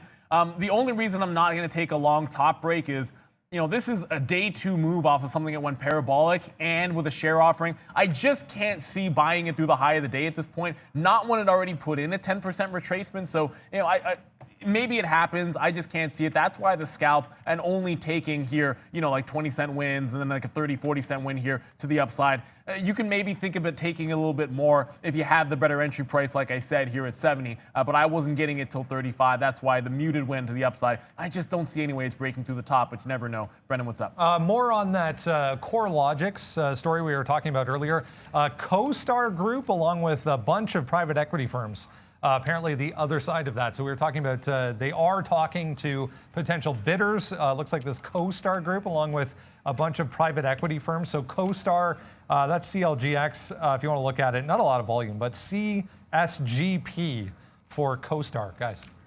And thankfully we had UPS on the watch list. And I will be perfectly honest with you guys. I think we do the board every single day for earnings, and you pick out the names that you like or the things that you think will be interesting. And there was mention of UPS, but when I came in this morning, I said to myself, I don't know if it's going to be too big of a trade. And then suddenly it was Brendan added it to our watch list, and I gave it a secondary look, found a level that we liked. Now we're playing off of it at that 161. Now I have taken some out in front of that 163, but it's broken through. This is the pre-market, this level here, 164, pre-market sort of a roof, or whatever you want to call it. Tried to buy through that on the open. It rejected there. Man, that's a good short entry. I should have probably had that. But now I'm looking to see if we can break this. With the market down, UPS trying to fill the gap up, a break at 164 could get you like $2. If it breaks 164, I'm looking to then give myself a trailing stop, probably back down to this 162.70 to 163 area. That would lock in like $250 of profit while we try to hit a bigger trade here, which could be up to like $5, maybe even $6 on the last of UPS. First things first, it has to come up and test 164. It hasn't happened yet. If it breaks through, that's when I would put the trailing stop in, not before, only after. And I'd still at least consider a reload under the conditions I talked about before. Puts in a lower high again that I can use my 160 stop with, then I'll buy one more dip in UPS, as long as we aren't making fresh lows in the market. If that's the case, I'll just walk away with the winner on UPS and not fight it too far. Look, you guys have loved the ideas I've had today, so here's another one. 77.15, man, if we break through here on AMD, I like this one. I'm buying more of this today after market. So AMD 77, or after the show, 77.15, I like this stock. Just don't rip up too much. I want to get a good price in my own account. So I do like it, though, for you guys on the show here. AMD makes a bottom, wow, 75. God damn it. But all the way back to the downside right now, 77.15. I definitely like this. Lisa Su, one of the best CEOs out there. Let's believe in AMD, guys. What's up, B? Just an update on Root. Guys, no word yet on time as far as an opening price, but just saw 27.67 now. Top end of the range for Root, apparently on the open. Have that exact price, like 67. Okay, Root. Well, we're going to take it long anyways when it comes out. So that's root.nq there. Auto insurance. So we'll see. But, you know, IPOs, as you guys know, have been super hot fire when they've come through. So, okay, there's AMD. That didn't take too long. Should have got long when I talked about it down here at 76.78. What a monster spike up. The futures don't even move. And we just got triggered into that long. Are that many people watching the show that this thing can just rip upside there right to our target and then prints 40s? Like someone marketed in there and loved that idea that we had. So obviously it's not someone that's watching the show, but someone else liked it up to 77.40 there. So let's go. We're long this name right now, AMD, guys. Yeah, and just want to go back over to one that's been sitting in the money all morning long, and that's MGen, and this another name that we covered on our watch list, and also with Small Cap Recap with Brendan. But it just spiked back up towards $1 here, so I'm going to take a little bit out. And there was this 90 to 95 area that was the next leg down I was looking for, and then after that, my target was 85 for the last of our shares. I got filled down in front of 90, and then it turned right back up around. So I'm going to take some shares off on the way back. What I want to do is exactly what I talked about when it came back down below $1 here, is if we break $1 and can hold 105, then there's another trade to be had. It's not off the 125, 130 level from this morning, but it is off of this little, if it can retrace to 1, I think it goes to 90 cents again, and if you're only going to risk 2 or 3 cents, and you have to short this at 102, 103, and then have a stop at 105 to do that, I think you have the nice little risk to reward. Because it's lunchtime, it's a bit of a slower type trade, so if volume really starts to kick in, on this move to the upside, you sort of walk away from it. But if it's still sort of grinding up without volume spikes, I'll short this again at 102, 103. Different trade from when we had it for bigger wins up here in the teens, but certainly worth the while on MGen here. And you can still get 10% out of that move with a little bit of risk, only about 3 or 4 cents depending on slippage. So I like 2 to 1, I like 3 to 1. Certainly it might give you that look as long as volume stays low on this move up. Okay, so just to give you guys an update here. Oh, that's Palantir. Good trade there, making nice money on that one. Okay, obviously AMD, you just saw that. It's 11:30, so this is not a big position, but it's a decent one. So I still believe in this one. No idea why that ran as soon as we started talking about it. It literally just went up like 60 cents there and ran when we started talking about it. So we'll wait on that one, but 76.80, if it drops down below 76.70 or so, we'll have to get out of it. Again, you know, putting good money or bad money after good. I still think this is a good trade. I like AMD, and I'm not letting my bias take this one. I mean, I like the setup. I like the chart. It does break. It breaks above VWAP here. There's a base down here, but I have a decent position that I'm not letting it go too far. I still think there's a lot of upside in this name, so let's hope. Sometimes when you use hope, it's not a good thing. But let's hope that AMD can get back above our price of 77. We're long at 77.20. Like, I don't even understand what happened there. That was like insane. Brendan, what's up? Just watching DraftKings here, guys. It looks like Wisconsin pausing football operations. The game on Saturday between Nebraska and Wisconsin not happening. So yeah, COVID related, obviously, but not much of a reaction here. Still holding 39 for DraftKings. People are just happy the Big Ten's back at all, I think, at this point. It's like only week 2 for the Big Ten. Everyone else has been going a little bit longer than that. You're not seeing too much of a fall off here, but it is worth noting. DraftKings just came off of a lower high here, so if you were taking a shot, you're talking like 39.25 stop, maybe move down into VWAP. I don't know that one particular game, especially, and I'll take a cue from the NFL, there have been multiple situations in the NFL where they've halted, closed facilities and had a couple of positive tests, and next thing you know, that team is still playing on the weekend and the game goes forward. And that's happened more times than they've moved games. So I would hold off on thinking it's going to be overly negative for now. But if you get further updates, now obviously college matters, and Big Ten is a power conference, so they just got back going. It'd be a bit of a setback if they were to lose the Big Ten football. I do want to jump quickly back over to the name that I just took a hit on, guys. We talk about the winners and we talk about our losers as well. And that RRK. I did mention that I thought it would be unlikely if it would have break through the top. Is a second day move. Also, of course, had the share offering today. Lo and behold, it is consolidating higher anyways. And it is grinding towards this 36.50 high. Like I said, this is the reason why I got out of the short and reverse to a scalp long, despite not loving the long, was just how strong the tape is, how strong and bullish this looks at this point. I'm still not going for a breakout at 36.40, but I would love to see it test and fake out that break, and then like go 40, maybe like 50 or 60, slam back down, then I can try shorting it that way. Just want you guys to know that this still looks pretty bullish here. And if I had hung on to the long, I'd still be in the money here. But this stock, it's irrationally long, it's irrationally strong. That's the only reason why I'm not jumping into that long break at 36.40. Still going to hunt for a short. I'd love to see it fail breakthrough there, maybe trap some people in a bit of a long, and that gives you more juice to the downside if I do get a chance to short it. Yeah, I mean, exactly. The short is now in, guys. We went long AMD and then just got out. So we noticed that there was a little bit of trouble, so we did get some out there, but definitely held the majority of that to this breaking spot. But that looks like a blowout bottom there to me. So I think we could definitely try to go long again on this name right now. So we'll try it again right now. I missed, though, that long. I tried to get low 70s there, missed it, but now it's coming back to the downside, or upside, damn it. We did get out of that AMD, and unfortunately, that was that hit, and we got out there at 64.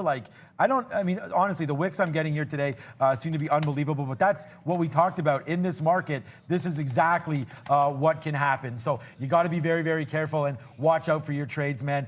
The market is a slippery slope, and today, bang, like look at these wicks, bang, bang, bang.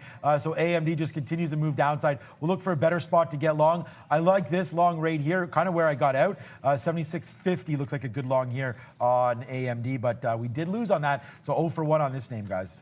Yeah, I'm going to revisit AUVI just to reiterate something that I talked about earlier. So if you missed on this trade, waited for this, and obviously I would have liked it, and Brennan mentioned this when he did his recap, up at this 11 pullback just after the open. It gives you this nice and much better trade off of 11 even, and then you get that 10% move. Once it halts, I like retracement plays after a down halt, and I'll say this time and time again, if we do hold that previous halt price, on the initial test when it opens up, I'm going to jump into a short off of it. Every single time, almost every single time I'll do it, as long as it's not too crazy when it comes to liquidity. But this $8 level, which I've taken my profit of 3/4 out in front of, is just continuing to hold. It breaks one more time. The actual low was down to like 790. I'll go 790 stop for a short. The rest of these shares I'm still giving to the high end if it breaks that 9 even, and I'm short here at 872. But I want to still add to this thing. If it breaks that 790, I will take another short trade. The longer it consolidates, the better I think the break is going to be.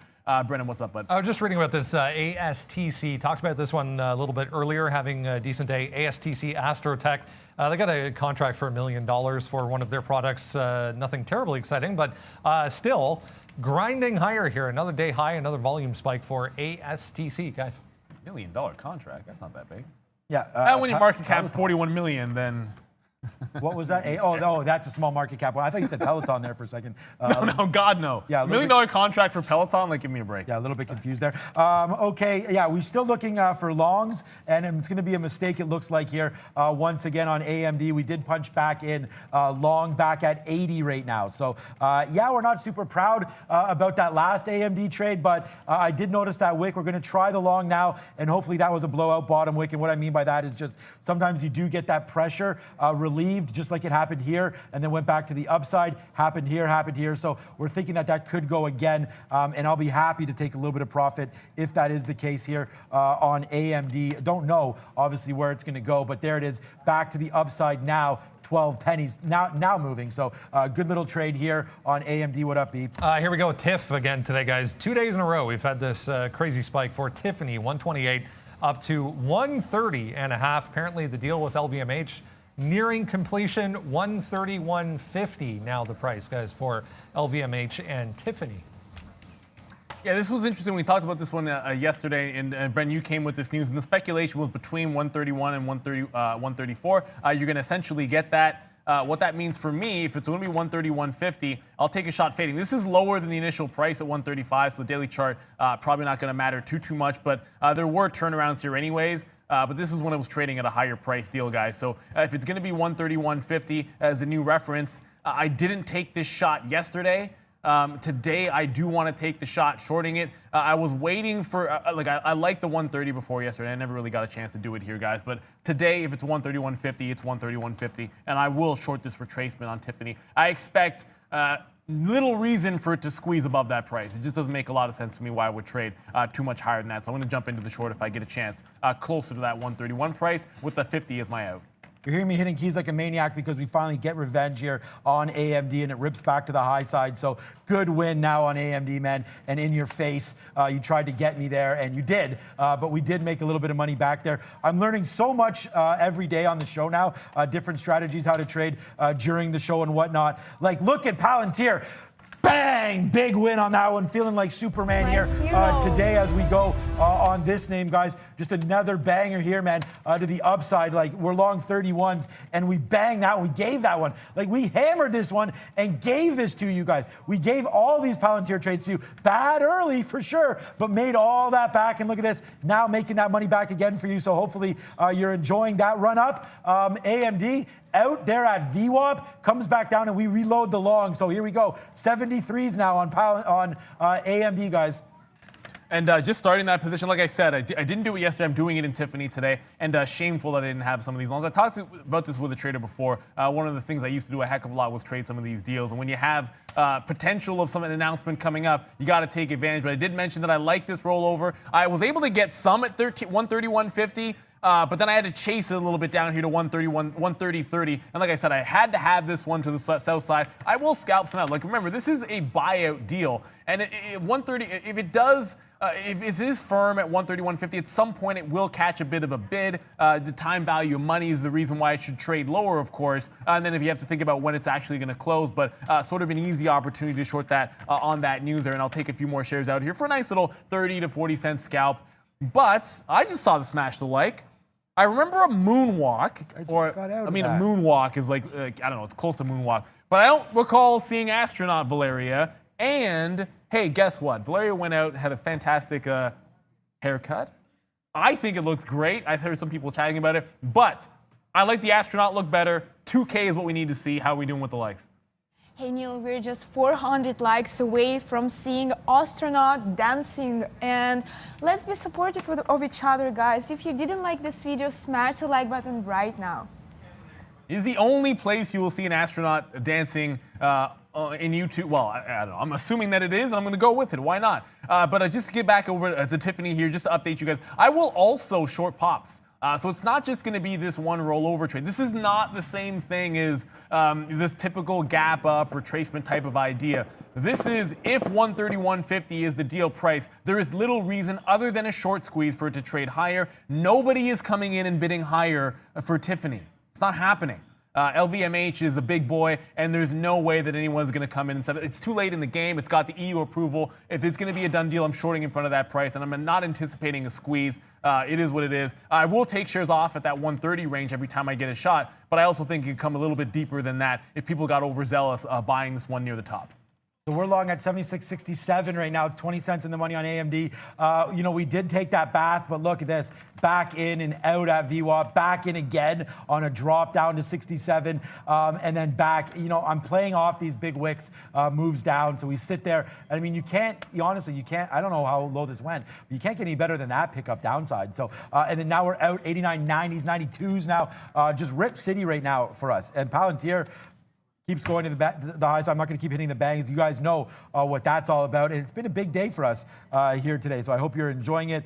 275 fills I've had. Microsoft downside now, 204.50 continues to hold. So if you do have an order there, hopefully you got filled. I forgot again to put an order there, but Microsoft downside 204.50 looks to protect that. Watch out though, man. The futures are about ready to break, I think, again to the downside. 111.95 here on the NQ. So if you're short, I still like the short, and we are, but AMD, we're long this one, 18 cents in the money. Let's start to get some out here. Hey guys, what's going on? But AMD, I don't have any orders posted. We're still waiting for root.NQ.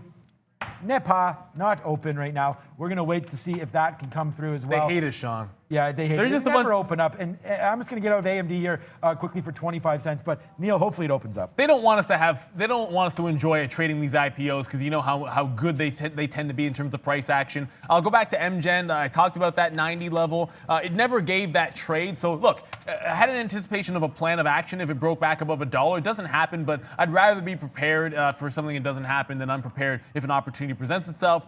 Still have those 115s short. I'll be all out once it makes this move down to 85. That's been my target. So the last little bit will be out a couple of cents from here. It will take a 30-cent win on the rest of it. But the bulk of this position, we're getting out in the 95 range. And I think I told you guys that that first level break. And I still like the idea of a 1 to 105 entry point if it catches a bit of a bounce. Brandon, what's up, bud? Genius Brands just saw a big time volume today on Genius Brands, 31 million shares to be exact, but the only news was an offering. So another offering for GNUS. If you remember, I think it was Monday this week, they were talking about a cartoon with Shaq. That didn't go over too well, so an offering now for GNUS, guys. All right, guys, Superman is in the building, and we take revenge. There it is, Valeria. Your Superman has arrived down to 76.60. Look where we're long, guys. This is a 60-cent win now on AMD. We just took a part out there. Good trading today on this name. We did take a long early, lost. Hopefully, your time frame is a little different than mine, and you actually didn't get out down here. But if you did, we reloaded and then just got out there for 55 cents on the upside. So make back sort of what we lost on that move, and now running it back to the high side there. Out of nowhere, AMD just spikes up, man. 60-cent win there. And then Palantir, the only two we have left on board. 18 minutes to go. I'm not going to put anything crazy on right now. But again, look at that Microsoft hold, man. You know, if anybody has been with us today, I've brought this up numerous times, this 204.50 hold. I just missed it every single time. So we got to put an order there and wait for it. But 204.50, man, congratulations anybody that hit that on Softy. Yeah, and you're starting to see this market try to come back here. I mean, the ES pushing towards this, hopefully towards this 3,300 if you're holding longs. The only long I have on is, of course, the rest of that UPS trade, and we're looking for a break of 164. If I trade something new, it's going to be Root at this point. I think that goes up. There's only 17 minutes left here. I'll be active in Tiffany, but that's only because of the deal news that just came. Everything else, we're managing the shorts that I already have on, which none of them are really threatening anything with the exception of XSPA, and of course it would be the one that seemed like the easiest, which feels like it's going to make a secondary push in the afternoon. Either way, all of my shorts were here in the pre-market off of like a 213 area. I shorted here at 9s when it broke 10, and then I shorted here at 8, and I shorted here at 7. Most of this we took out for only 10-cent win or just shy of that. However, you know, I can still go with about a break-even stop. I am going to tighten it to this 207 mark, which is the price that I got in from that 210, 213, only because you know, that 2-even break, held up pretty well. So a bit of a buyer did come back in, and it's a sleepier stock. That's the only reason for the adjustment. I'm going to rinse and repeat in Tiffany if it gives me the option, but I'm only taking shorts starting close to 130.50 up towards that potential deal price that was mentioned, and I want to hold some for a break of 130 even. The longer it holds, 130, maybe that's where the bid is going to be on Tiffany, and if that's the case, I mean, if we hold 130 long enough, I wouldn't object to taking longs, but I'm going to favor the short in this situation almost every single time off that deal price when I think there's little chance of any kind of a squeeze. AMD, I mean, we're just breathing a sigh of relief here as AMD continues to rip to the high side there. Out at 15, out at 29s. Great trading there. And then our darling right now, Is it Palantir, man, 10.50 now. We're long at 32s here. So we gave that one to you. We've given all these to you, man. I gave you this hammer side, 10.32. Look at this, 10.50 now. We blow past. Palantir needs to be bought and put into everybody's account. Valeria having a great time there. That's good to see. She's in her all black. She told me, why didn't I wear all black? And I said, you never sent a message. So that's what that's all about coming through, though. If you want to know more about time frame trading, you can check that out coming up after the market, though. 1 o'clock, we're back here with our educational videos. And then we do have, we'll take that off. Will we? There we go. We'll put on the next one here. Our video released soon, actually right now. Trading timeframes. Check that out if you're wondering like what timeframes to use and when. Maybe we can give you a little bit of advice there. Hopefully it's helpful. I'm going to take off some more here. This just went to 10.50, man. What a great trade this has been. Big stick today. Palantir, big trade. And we're also long, as you guys are, 9.50 or so in our own accounts, guys. Yeah, just you know, like root, no indication any different. I mean, I just saw somebody saying 26.50. That's a 27 issue price on root, and if it opens up, we'll get to it. We've seen 12 o'clock before. We've seen 11.55, all those types of things, and we'll be ready to see there's a price action that's worthy of it. You know, certainly I prefer these things when they're looking like they're going to indicate higher and you get a climbing indication of a price as opposed to lower. We saw with McAfee there was a little bit of weakness when it got continuously lower. This seems to be right at that issue price though, Brennan. Titan Pharmaceuticals, Titan, yeah, TTNP. This was once $10, I want to say, $8 to $10, a penny stock apparently now. But they picked up a chronic itching treatment. So they bought a drug from another company that they'll sell themselves. So up on that, 41% here. I just noticed the volume though, 155 million shares today. It's a penny stock, 20 cents, but that's a lot of volume, guys. I'm gonna tell you something you don't know about me, Brennan. I short penny stocks. So let's go to TTNP. I will do I don't care. I will do Chappelle Show references until the day I die. I don't care if it's lame. I don't care if it's old. It's the greatest clip show ever. Number 2 for me. I mean, obviously, Saturday Night Live is fantastic, but if you never checked out In Living Color, that's how old I am. That was a pretty good one. TTNP, if you're going to trade a penny stock, rule number 1, if it's like 20 cents and you want to be active in it, is it doing 100 million shares in the day? Ding, ding, ding. Yes, TTNP is doing that kind of volume. That just means it's scalable. That's all we're going to be concerned with here. So it just means that if you can take actual shares in this trade, and assuming we have some locates, I haven't checked yet. It already made a bit of a top test and shown you its face at 25 for the rollover. So the weakness play is already done here. You got to look at some lower levels like a 20 even if you're going to be fading into this one, guys. So I still think it's going to be worth it because the volume is sort of keeping up here and it is continuing. I think that's why you want to play it. I took some more shares out on Tiffany. I had just mentioned to you that if 130 wants to be a bit of a support, that I'll try to rinse and repeat off it just because I want to add to my position short side. And this is a situation where normally on a retracement, I would not just sit here with offers standing around, but in a deal bid where I know what the ceiling might be, I sort of feel comfortable having some orders just sitting there and it can take me out if it wants to. 130.50 is around where I'd like to take some more. The top here doesn't matter too much to me. It's that 130.150 that I'm going to be concerned about. If it breaks that, then I promise you I've lost on the stock in the day if it breaks 131.50. I can't believe how right we've been on this name. Like, I mean, 1031, we just took some out at 57 there on PLTR. So hopefully you're with us on that name. It's been a good one. Needless to say, man, just cash. Like, I'm almost embarrassed how good that one's running. Okay, AMD to the high side, 77.10 now. We just got some out at 17, some out at 30. I'm still waiting for higher, but I am noticing right now, guys, the market here did bounce a couple times off these bottoms, very similar to Softy. I'm hopefully the market stays a little low so I can get some more shares when we're done the show. I think this is a good opportunity to buy. Apple coming tomorrow, Amazon coming tomorrow. Apple, I think, is going to blow out. That doesn't mean that the stock is going to go up. Microsoft had a great quarter as well, and that stock fell back downside. So out of this position, we only have 10% left of our AMD trade. So, did not want to take that money and not get out at 77. We had some high side trades there, 77.40, 77.20, and all the same wicks. Like, just like these are blowout wicks to the top, these are to the bottom, right? So we acknowledge that. Big move up there. Get out, get out, get out. Now we're holding that last 10%. Market fading in now, though, guys. Maybe a good opportunity to re-engage in some of these shorts or pick up Softy. Where is Softy here again? Let's watch that. And I also think Donkey Kong DraftKings is something else I'm going to buy. Microsoft sells $1 to go back down, but watch out for 204.50. Backflip time, it took a little bit longer than normal. I mean, if I'm taking the short off of this on a retracement, on a downward halt, I'm anticipating if it holds that halt price, I'm probably hitting the target in minutes. Usually I'll be in and out of it rather quickly. This took 2 hours in AUVI to finally get the dollar winner. I don't know what it is, but this one, for whatever reason, just got... we talk about this after halts where price action and price discovery becomes a little bit better.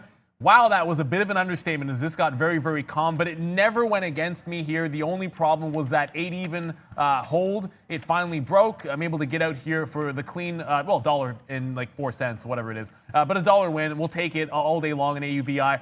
It would have been a much better trade up here. That just sort of goes without saying. But I got alerted to this one when Brendan brought it to your attention and he brought this name to everybody's attention, I should say, when it halted to the downside. I have a strategy that I like to look at post-halt, especially when it's a downward halt.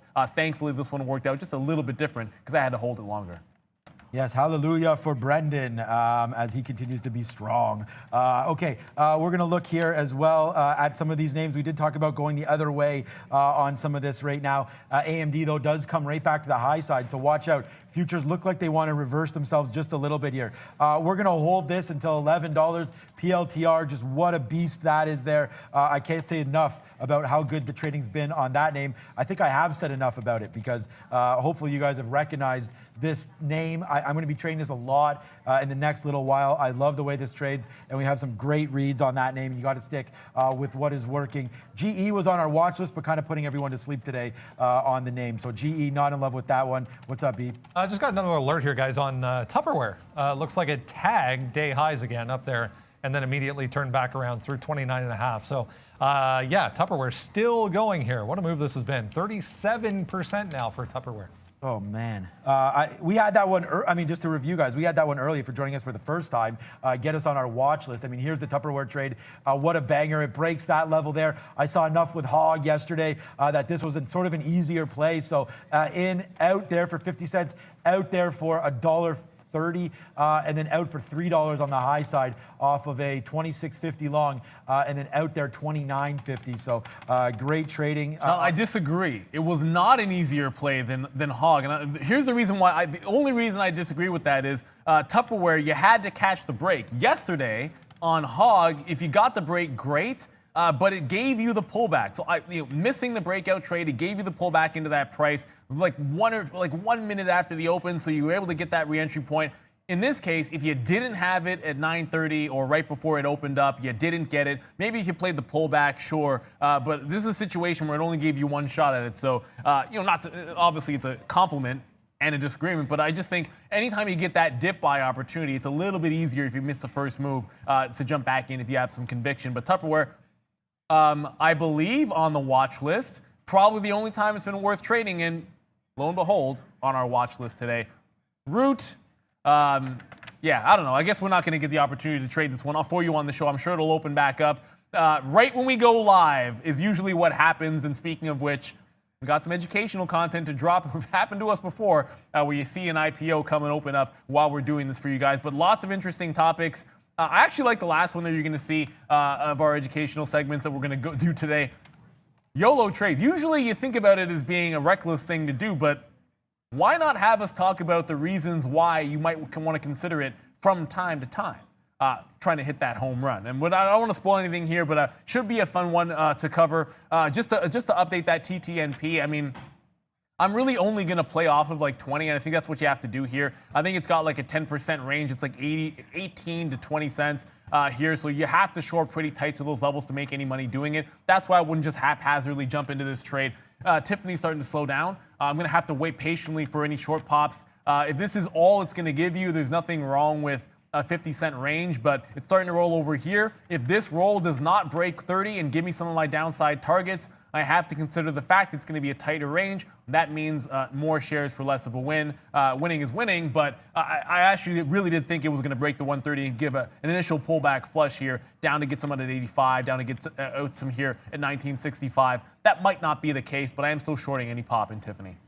Yep, winning is winning, and we'll continue to do that. We just took some more out on AMD there at 77.14 or so there. So a good little win on AMD, and we'll just wait. Okay, we'll just wait to see what this market wants to do now. I thought it was going to fade back down. That is why we did take 70 cents there on AMD, but it looks like right now, might have been an incorrect move. What's not incorrect, and we just keep on saying it, I don't think there's been any better, so you got to close your eyes right now today.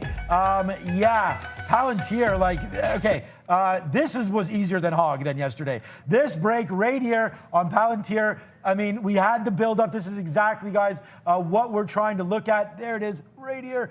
Some consolidation in a stock that we love to the long side. It breaks. And now look, I jokingly said this thing was back on the way back to $11. I mean, this is 40 cents straight high side in here, not on a crazy name. Like, this is a big name. Palantir, we saw the CEO or the co-founder on CNBC earlier. It's just ripping to the high side right now, and we still have this on. So big trade here. Palantir, man, up to 10.75. Maybe 11 is coming sooner rather than later, but I'm just super excited. We have this our own account, and it just keeps on growing, guys. So Palantir, take more, take more. I'm going to buy more on any dip. Mr. Wickens. What a move. Yeah, Palantir doesn't stop. Do we get back to 11, Sean, today, possibly, on Palantir? Let's talk about earnings, guys. We have a lot of them, to say the least. We thought yesterday was busy. This board even more packed, I believe, anyways, than yesterday. A few exciting names on there, once again. You take it, Neil. I mean, there's just so many names. I like Ford. Yeah, I saw Visa on there. Ford. I did see Moderna, and usually those can be only okay when they have, whether it's earnings or whether it's going to be something specific to their drugs. I mean, Teladoc we already talked about there a little bit earlier on in the day, and it was already moving today. And I think that's one of those high flyers that's benefited from COVID that I'll be watching certainly. You're not going to get too far away from some of the staple names that you've seen us trade. So whether it's going to be these parabolic movers or something like Palantir for Sean, I think you don't want to lose sight of what's working for you. When earnings season comes, there's a million things to trade. And you can get overwhelmed by it, so pick out some names that you like here. I mean, I see even Tapestry. I mean, yeah, there is a lot to watch out. So there's going to be a lot. Focus on a few names. Try not to overtrade. I find if I have more than 5 positions at a time or total, if it gets into double digits, it's probably meant I've done something wrong. With only a couple minutes to go, I'll give a quick update on UPS. It's still consolidating off of this 164, which we anticipated could be resistance.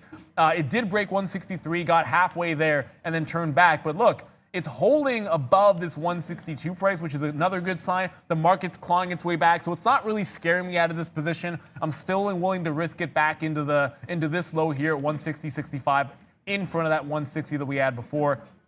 Won't be adding to it. I think this reversal at this point, I won't be doing any dip buying like I was earlier. But I think if we get the 164 break, the plan is, can we get to that 166.67? I will trail my stop down to 163 at that point so that I lock in profits. But until it breaks 64, nothing to do here but sit and wait for the market to continue to try to bounce. Like this UPS long, we've already made money on it. It cannot be a loser. But you got to bottom pick and find a strong name. UPS is one I like to level to try and fill in the gap. Thankfully, we got a second chance at that price.